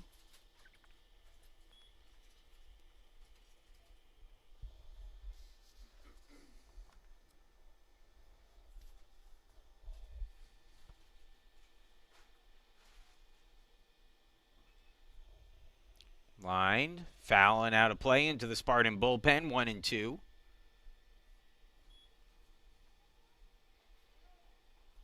I would imagine that Case Western Reserve will send Kyle Geerding to the mound in the second game of the day today. He's been the best pitcher this year for the Spartans. Is that one lined into left field, going back as Stevenson, still going back, and it's over his head. Scoring easily from third will be Katz. Pulling into second with an RBI double is Schwartz. And Emory extends its lead to 5-0.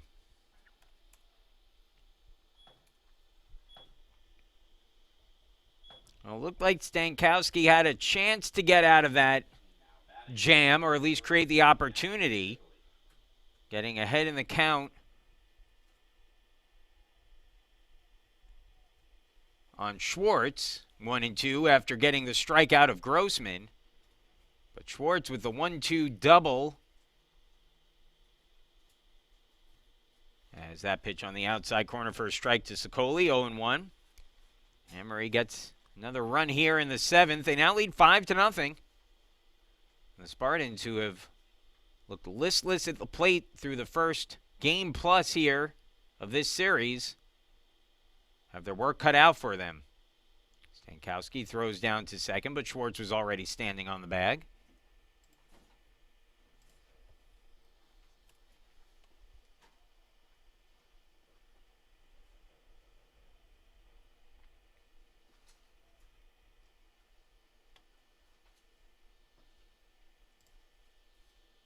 Chopper, third base side foul. And it's 0-2.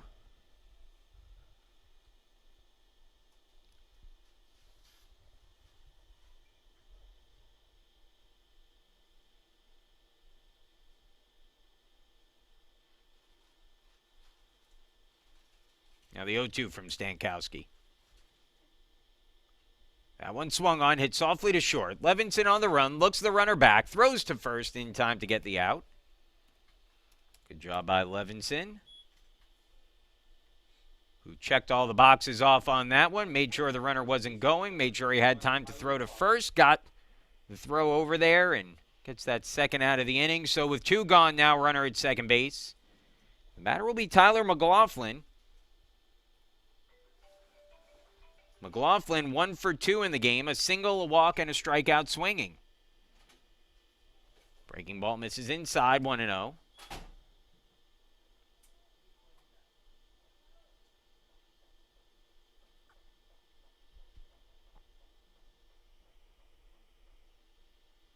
Now the 1-0. And it hit him. So McLaughlin hit by the pitch. And it's first and second now with two outs in the frame for Henry Polinsky. Polinsky hitting at .375 on the year. Now batting designated hitter number 9, Henry Polinsky. He's 1 for 3 in the game today. A single in the second, a pop out to short in the fourth. Ground out his last time up last inning in the sixth.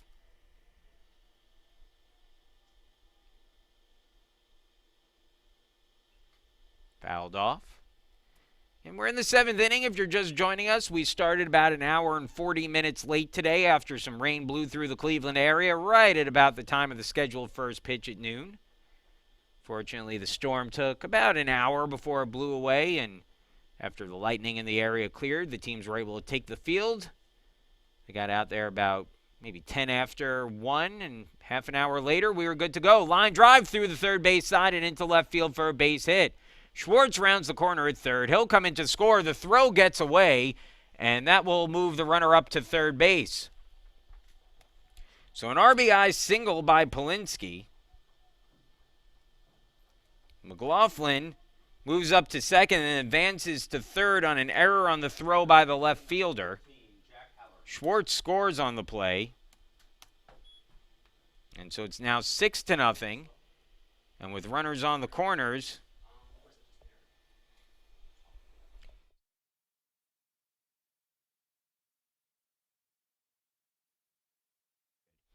runner goes, caught in the middle. Levinson will look the runner back as he tries to get in the rundown. The tag is applied. Oh, no, he dropped the ball, and now the ball dropped there. Well, oh, wait, they'll call the runner out for running into or for knocking the ball away. Let's see if the run scores on that play. The umpires are going to have to talk this over and see if the run scores. And we'll see. So it's either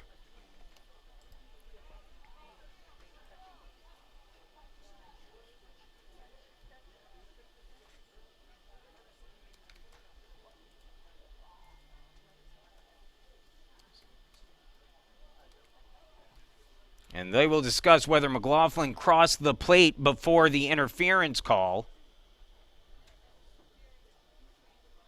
I guess it would be technically considered obstruction.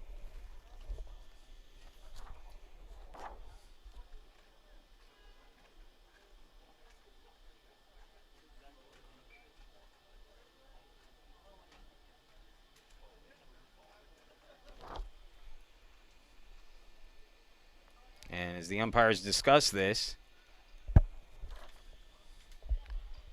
we'll see what the call is. It's either 7-0. And I believe they said the run scored.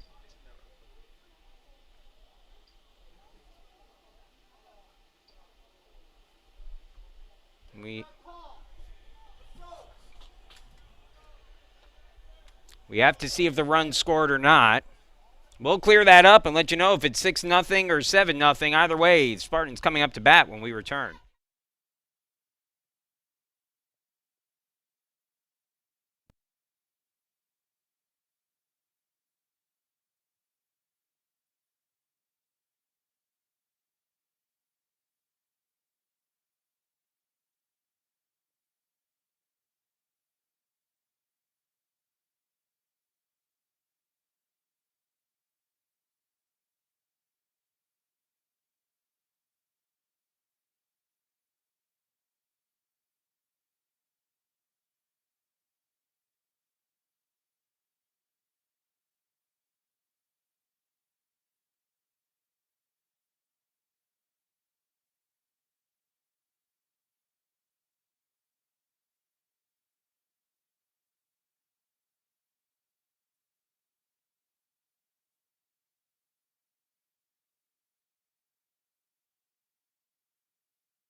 So the official scoring is no run.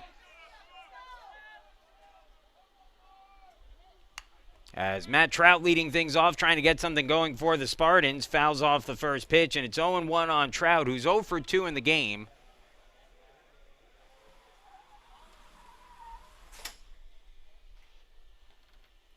Now the 0-1. Curveball, called strike on the inside corner, 0-2. Trout now hitting a .220 on the year.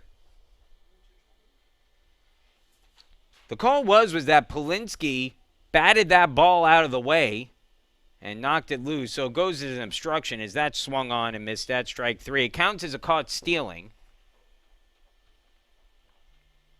Now batting left fielder number 6, Connor Stevenson.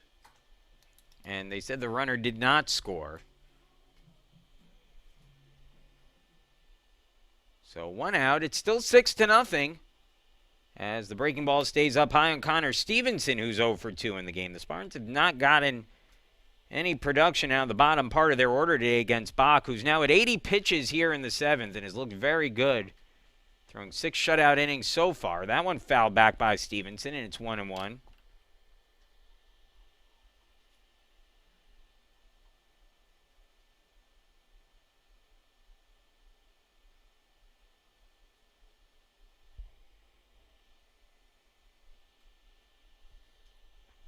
The 1-1 offering. And can't hold up. Tied up on the inside fastball, 1-2. Bach has now struck out 8 batters through 6 1/3. Only 1 walk issued. And again, mentioned Joey Bach, not a guy who strikes out a ton. He's averaging a little under a strikeout an inning, which isn't bad, but he's not a big-time strikeout guy. Fouled off there. Count stays at 1-2 on Stevenson, but he's been effective today and has gotten, especially over the latter portion of this game, a lot of swings and misses at some of his pitches. And that one up and in. Trey Haley has come out on deck to hit for Owen Levinson.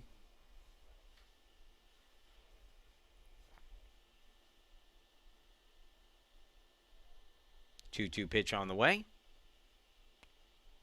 And a swing and a miss at strike 3 in the dirt. Throw goes down to first in time to get Stevenson. And there are 2 retired here in the 7th.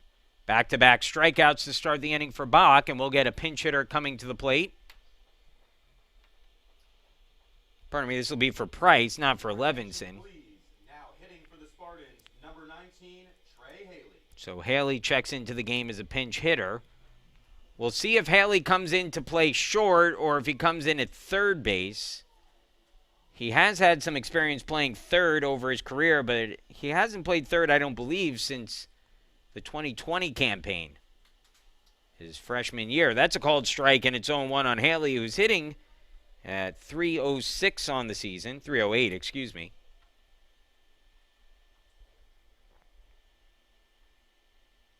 Swings at that one and misses. It's 0-2.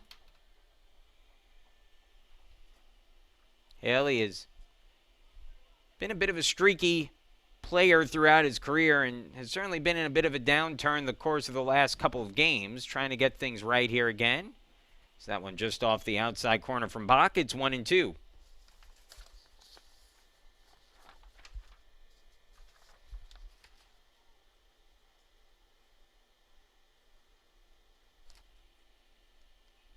That one fouled away. Count stays at 1-2. For Emory, I would believe we're going to see Ryan Reynolds in the second game of the day.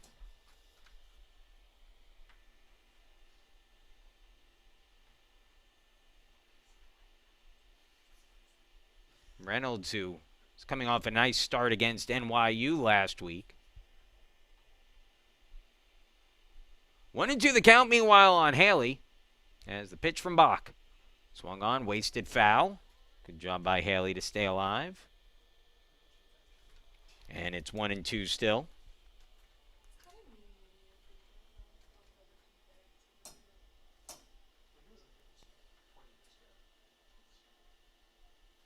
Here's the 1-2 pitch. That ball lifted in the air, high to left field, but playable. Back to get it, settling underneath it, and making the grab in left field is Hunt. And that ends the inning, a 1-2-3 inning for Bach in the 7th. We will move along. Top of the 8th coming up. Emory leads 6-0. It'll be the top of the 8th when we return.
Welcome back. Inning number 8 of the first of 2 today between the Spartans and the Eagles. It's been all Emory in this series so far. 6-0 in this game after winning 9-0 in the first game of the series. Second inning of the mound for Archer Stankowski, who delivers a first pitch strike 0-1. Now down low, 1-1 the count.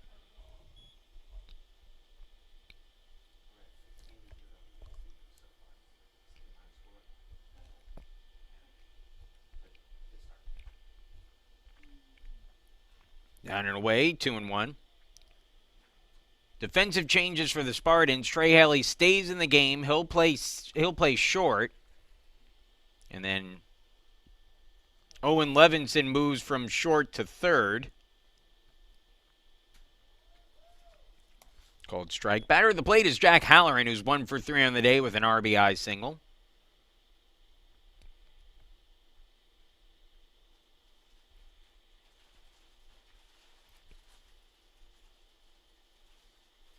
Curveball foul back. Count stays at 2-2. Interesting if you look at some of the pace of play initiatives from baseball so far. Granted, only 2 days into the season. Seem to be working on the major league level, speeding up the game a bit. It was funny, we were tracking it the other day as that ball grounded through the middle. It's a 2-strike base hit for Halloran. There were a slew of games that started at 4 o'clock, right about the same time, maybe a few minutes after the game started here on Thursday.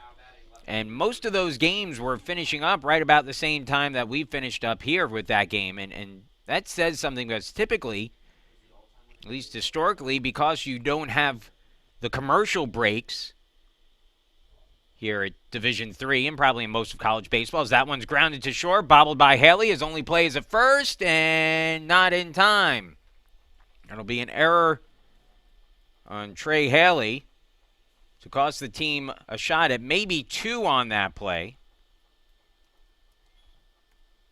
He had 2 different bobbles on it. One was the initial bobble on the play that would have cost him an out at second base, and then the second one on the throw to first was off target, pulled Currency off the bag, and so 2 on with nobody out now. Third error of the game for the Spartans. Batter will be Zach Wasserloff, who takes that inside. Wasserloff 1 for 3 with an RBI.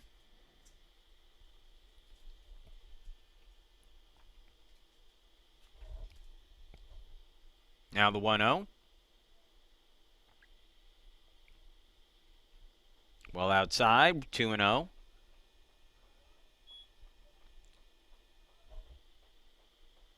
We're talking about the other day, like I said, tracking some of those games, seeing the pace of play, and that, typically college baseball runs a little bit quicker. It'll be interesting to see the college games speed up as pitch clocks become more prevalent starting next year in college baseball. That's up high, 3-0. This season, the umpires are timing the pitchers, but it's sort of an unofficial timing because there aren't clocks on the field, at least not required on the field at every ballpark. Those will be required starting next year. Up high, ball 4, 4-pitch walk, loads up the bases here in the 8th for the Eagles with nobody out. And the batter will be the catcher, Josh Katz, who doubled and scored a run last inning. He's 1 for 3 in the game. Be a meeting on the mound here as Steve Grunberg, the pitching coach, comes out to talk to Stankowski, and the Spartans bullpen will begin to throw. Looks like Jackson Brewer will pick up a ball and begin to warm up.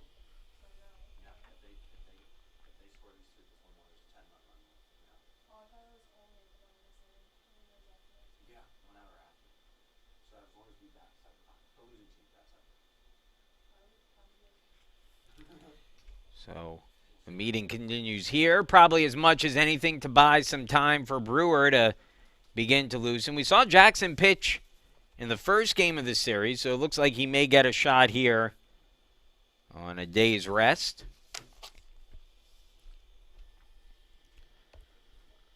In the meantime, the meeting on the mound breaks up, and Katz, who doubled in his last at-bat, will be the batter. Cats now hitting a 257 on the year. He had one of the bigger at-bats of the game with Emory leading 2-0. Runners at second and third, or first and second, I should say.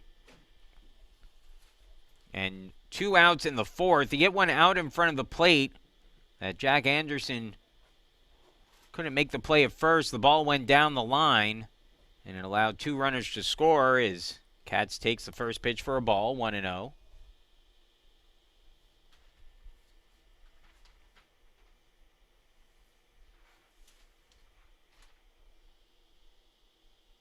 Fastball outside corner. It's 1-1. So good job there by Stankowski after 5 straight pitches outside of the strike zone. Gets that one in.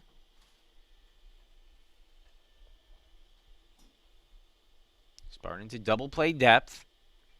But that one lined into center field. It's a base hit, and that'll bring across at least a run, and then it's bobbled in center field. And that will bring across a second run. Each runner moves up. 4th error of the game for the Spartans.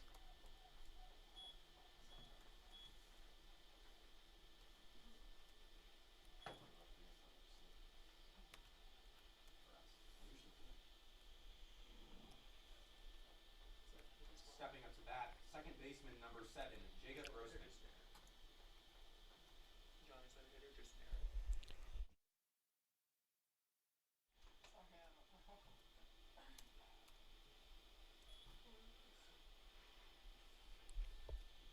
Four errors is kind of wild. Everything about that scoreboard is kind of wild. Yeah. So it's second and third. Infield pulled in for the Spartans here. It's now 8-0 Emory. 1-0 the count on Grossman, who is 0 for 4 in the game with a couple of strikeouts. Called strike, and it's 1-1.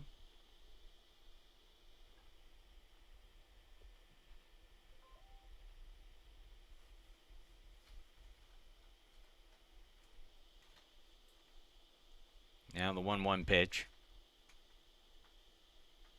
Fouled back, and it's 1-2.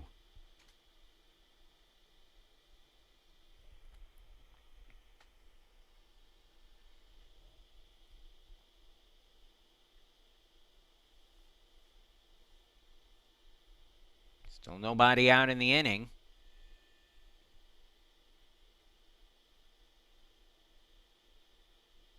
Breaking ball misses in, 2-2. Well, it's been all Emory so far through the first almost 2 games now in the series. They've outscored the Spartans 17-0 here in the 8th inning of the second game.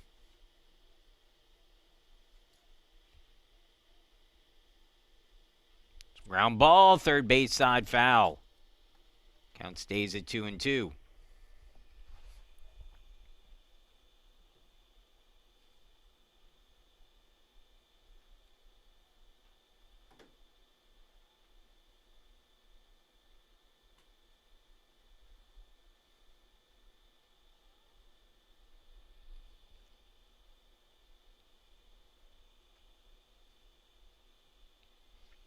Here's the 2-2 pitch. All 3, full count. First base is open, but if you're Stankowski, you just have to go after hitters at this point.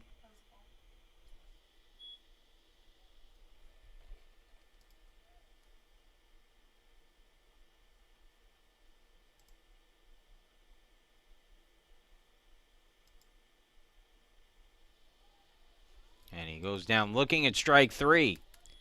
So Grossman, after going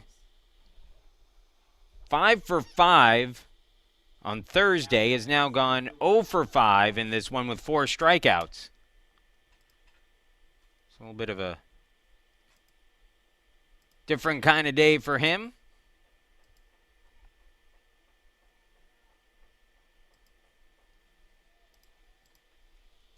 And batter now is Ellis Schwartz, who takes that outside for a ball. Schwartz, 383 hitter on the year, 2 for 3 in the game today, including an RBI double and a run scored in his last trip to the plate. Second and third, one away.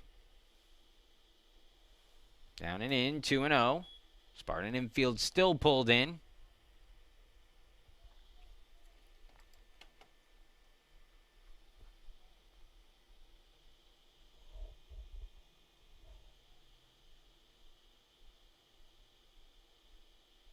Foul back, 2-1.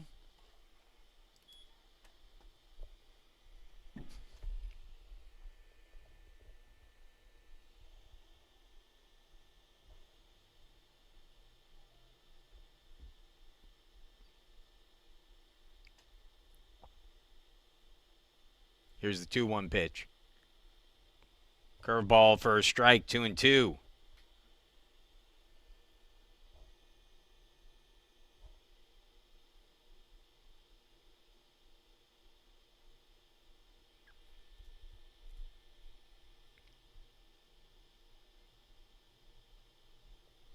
Down low, full count, 3-2 once again.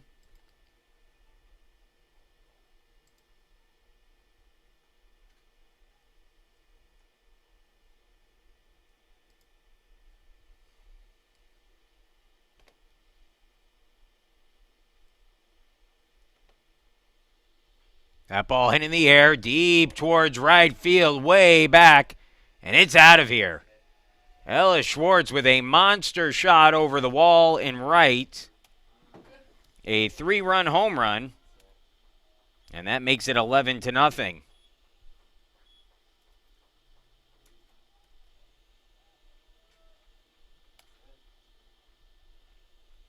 So 11-0, and that'll be it for Archer Stankowski with his team down 11. He'll leave the game. The Spartans will make a call to the bullpen after this.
Welcome back as Emory has now jumped out on top 11-0 over Case Western Reserve after the 3-run homer by Ellis Schwartz, his 4th home run of the season. It's 5 across this inning already for the Eagles. And still just 1 out in the inning, as the new pitcher for the Spartans will be Jackson Brewer, who will be pitching after throwing an inning, allowing 2 hits, no runs in the 7th inning of the game on Thursday. We'll get his second look at Emory. Brewer, with that effort, lowering his ERA to 9.82 on the year, no record, making his 6th appearance out of the bullpen. 3 2/3 innings. He's given up 6 hits, 5 runs for them earned, 5 walks, 2 strikeouts. And Brewer here will face the heart of the order for the Eagles, needing 2 outs to get out of the inning, give the Spartans a chance to keep the game going in the bottom of the frame. Remember, we are playing under the 10-run rule, but the Spartans get a chance to answer back in the bottom of the inning, as Matthew Sicoli takes a called strike, 0-1. Sicoli 1 for 4 in the game. Called strike, 0-2. Well, they'll, I'm sure, hurry things up between games here to try to make sure they could get the second one in, but it's going to be a long stretch between games for the Spartans, who have probably put together the worst 2 games of the season here over the course of the last 2. They're in danger of being shut out for the second straight day. That one lifted in the air, right field. Harms puts it away for the out. And there's 2 gone. Batter now will be Tyler McLaughlin. Now batting first baseman number 31, Tyler McLaughlin.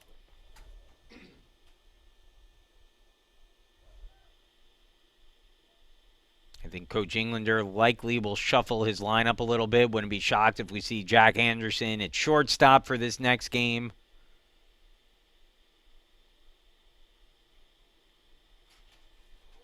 Called strike, and the count goes to 0-1.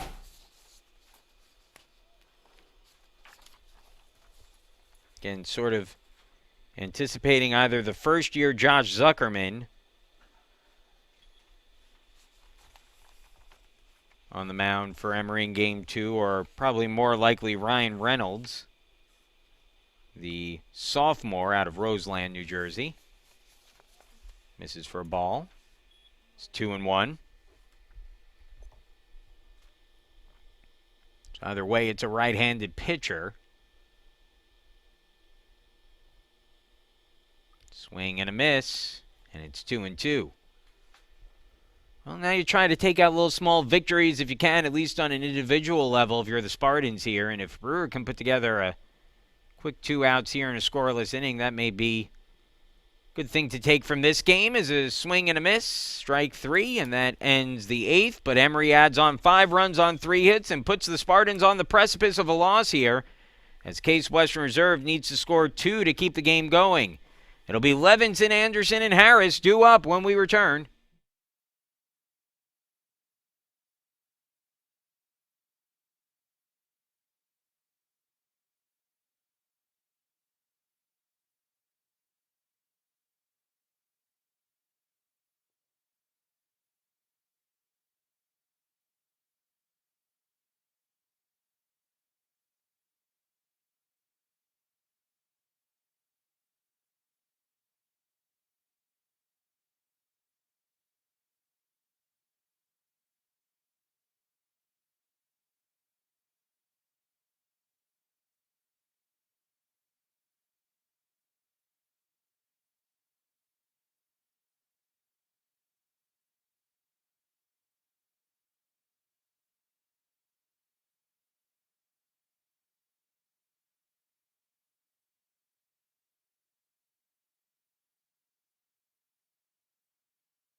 New pitcher on the mound for Emory is going to be Zach Schultz, the lefty out of Parkland, Florida, North Broward Prep High School, 6 foot tall, 180 pounds.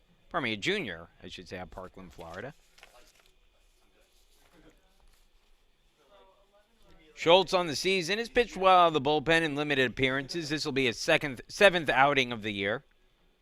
No record and an ERA of 3. He's thrown 6 innings, allowed 8 hits, 3 runs, 2 of them earned, walked 1, struck out 5.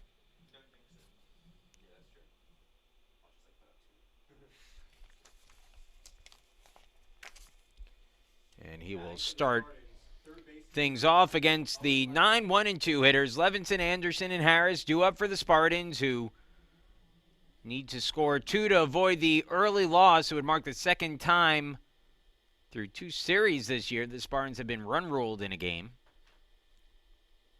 As that's taken low, ball 1. Now the 1-0 from Schultz to Levinson. And he swings, grounds that one towards third. Halloran with it. Throws on the run. Right on target is a nice stretch at first by McLaughlin. And there's one gone. Again, game two should begin probably roughly half an hour after this one ends. I'm sure the teams will work expediently to try to get in this next game today, which probably means starting no later than 5 o'clock. And again, probably as early as possible. You're not necessarily chasing daylight, but you are going to struggle a little bit with the skies pretty overcast to avoid losing light early today, as Jack Anderson stands in. A .435 hitter, extended his hitting streak to 16 games earlier in the day, and takes ball one. Had a little bloop single to right. Big cut there, swing and a miss, 1-1.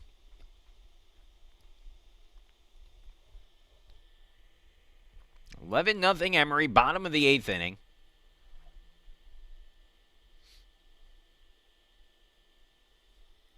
Down low, 2-1.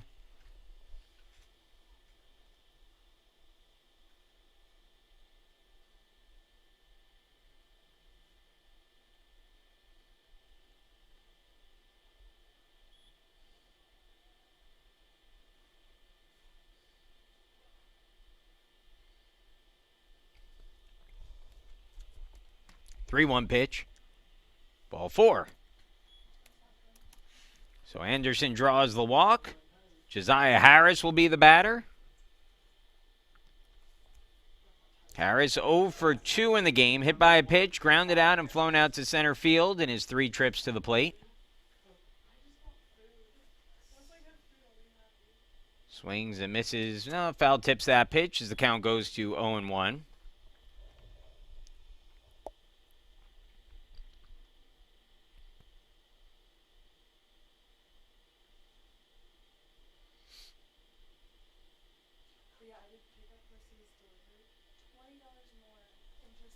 Another one foul back, and the count goes to 0-2.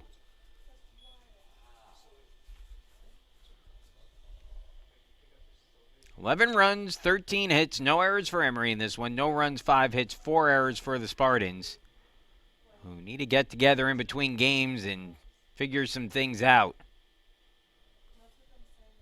They have not pitched well. They have not hit well. They have not fielded well in this series. Typically a bad conversation or combination, if you're trying to win a baseball game. The 1-2, swing and a miss, strike 3. Nope, foul tipped it. Did he foul tip it? Yes. And the count stays alive at 1-2. Home plate umpire is going to deliver the ball to Schultz personally. So Katz, who took that one, I believe, off his foot, will get an extra second to breathe.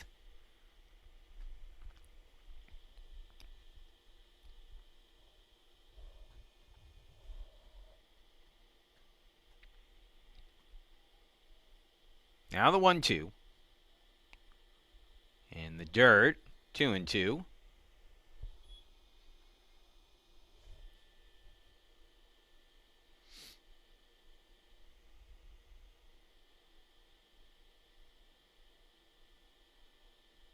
Chopper, third base side, foul. Harris doing a good job staying alive here.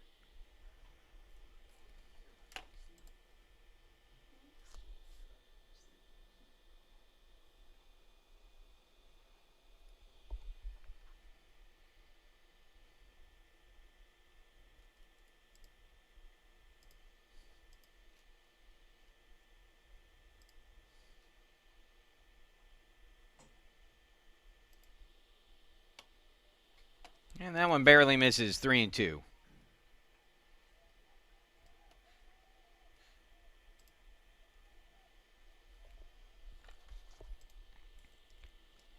Ball 4.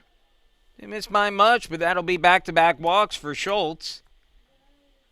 And we'll bring Nick Harms to the plate, who is certainly capable of breaking up a shutout with one swing. Now batting right fielder, number 26, Nick Harms.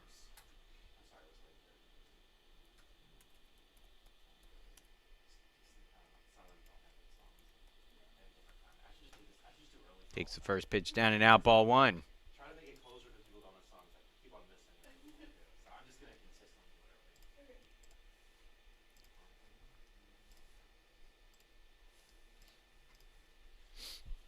And a quick meeting on the mound between the catcher and the pitcher. Katz goes out to talk to Schultz.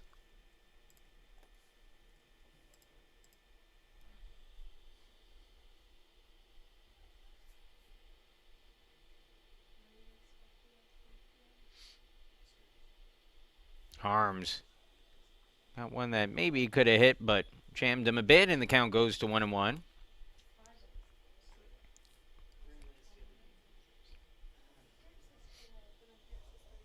Wind picking up a little bit more, maybe. Thought I heard a gust there. The 1-1. That one misses. 2-1.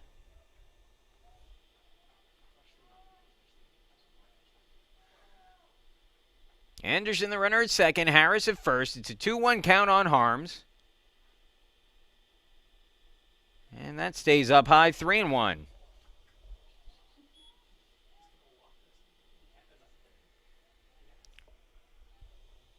Zach Carinci is out on deck. He has a couple of hits today.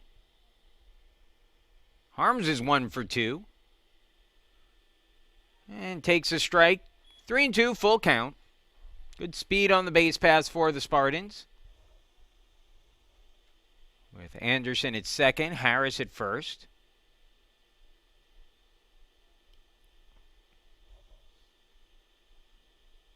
And he gets jammed on that one, fouls it off his foot. He'll walk that off.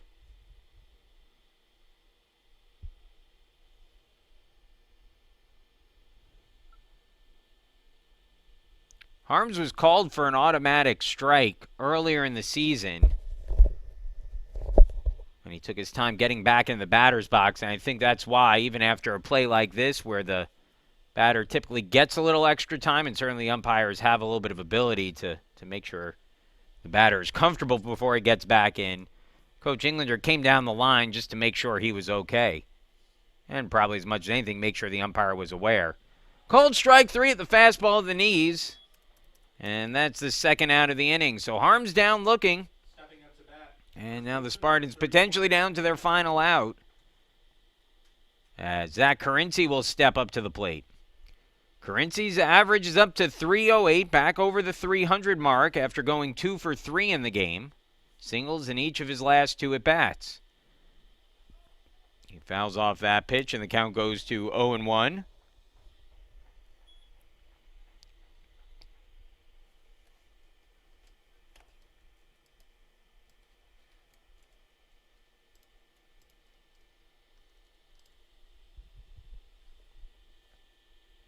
Breaking ball fouled off, and maybe the Spartans down to their last strike now.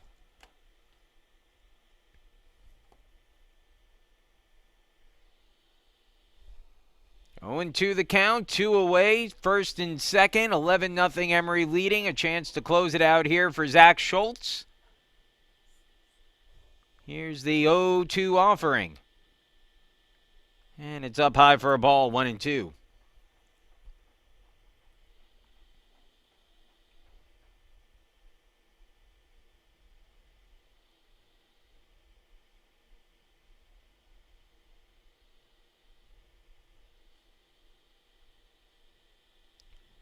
Jumps on the breaking ball, but fouls it off. 1-2 still.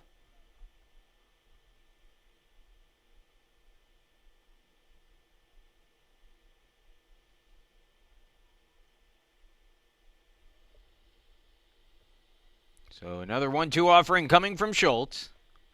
He's walked 2 in the inning, but a chance to work around damage here and complete the Eagles' second straight shutout. Misses outside that time, and the count goes to 2-2.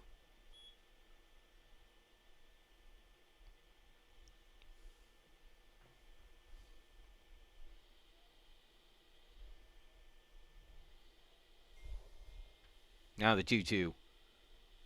3-2, full count. So the runners will get the early start with 2 away in the inning and a 3-2 count.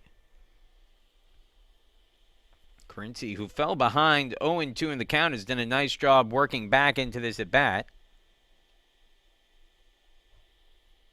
Here's a 3-2 pitch. Lines another one foul.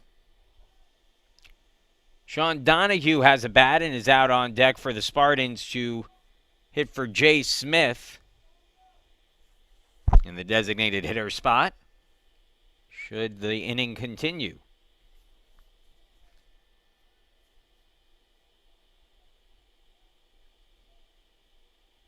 Here's a 3-2. Ball hit in the air, shallow center. That one will drop in for a base hit. 1 run in to score as Anderson comes across. It makes it a 10-run game, 11-1. An RBI single for Carinci. That's his 3rd hit of the game. And one of the few bright spots today for the Spartans. Harris goes 1st to 3rd. Coach Twardowski coming out.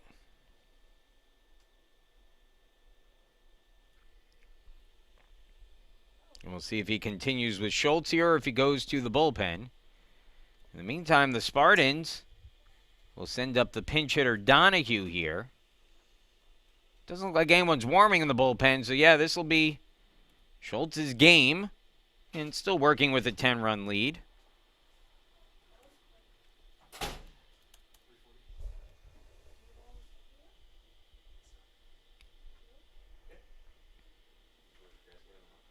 The meeting on the mound breaks up. Schultz still an out away from finishing this one off, but Donahue stands in his way. A base hit here would guarantee us at least one more inning of baseball as Donahue steps up. Donahue, the first-year player, backup catcher for the team out of Durham, North Carolina. Durham Academy, 6 foot tall, 195 pounds. Takes that outside for a ball. He's hitting at 200 on the year, but had a big hit earlier in the season about a week and a half ago when he had a bases-clearing double that put the Spartans ahead, broke a 3-3 tie against John Carroll late in that game. Takes that down and in. It's 2-0. No, it's late in the game. It's a lopsided game, but give a lot of credit to Zach Carinci for a great at-bat. That one's popped up, shallow right field, foul territory, coming over as the second baseman Grossman, and he can't get it. It drops in foul territory, and the inning will continue. No error on the play. It was a long run for Grossman. I thought he was going to get to that. But instead, it drops in harmlessly in foul territory. Now with 2 away, it's a 2-1 count. Donahue gets another chance. Everyone retreats to their position.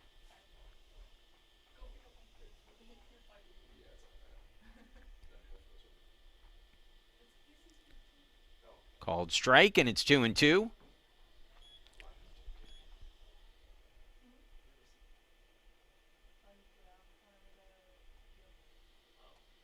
Now the 2-2 pitch.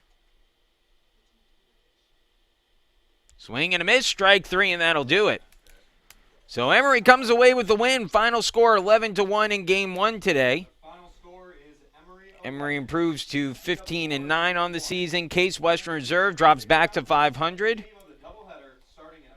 Emory 4-1 in conference play. The Spartans are 2-4.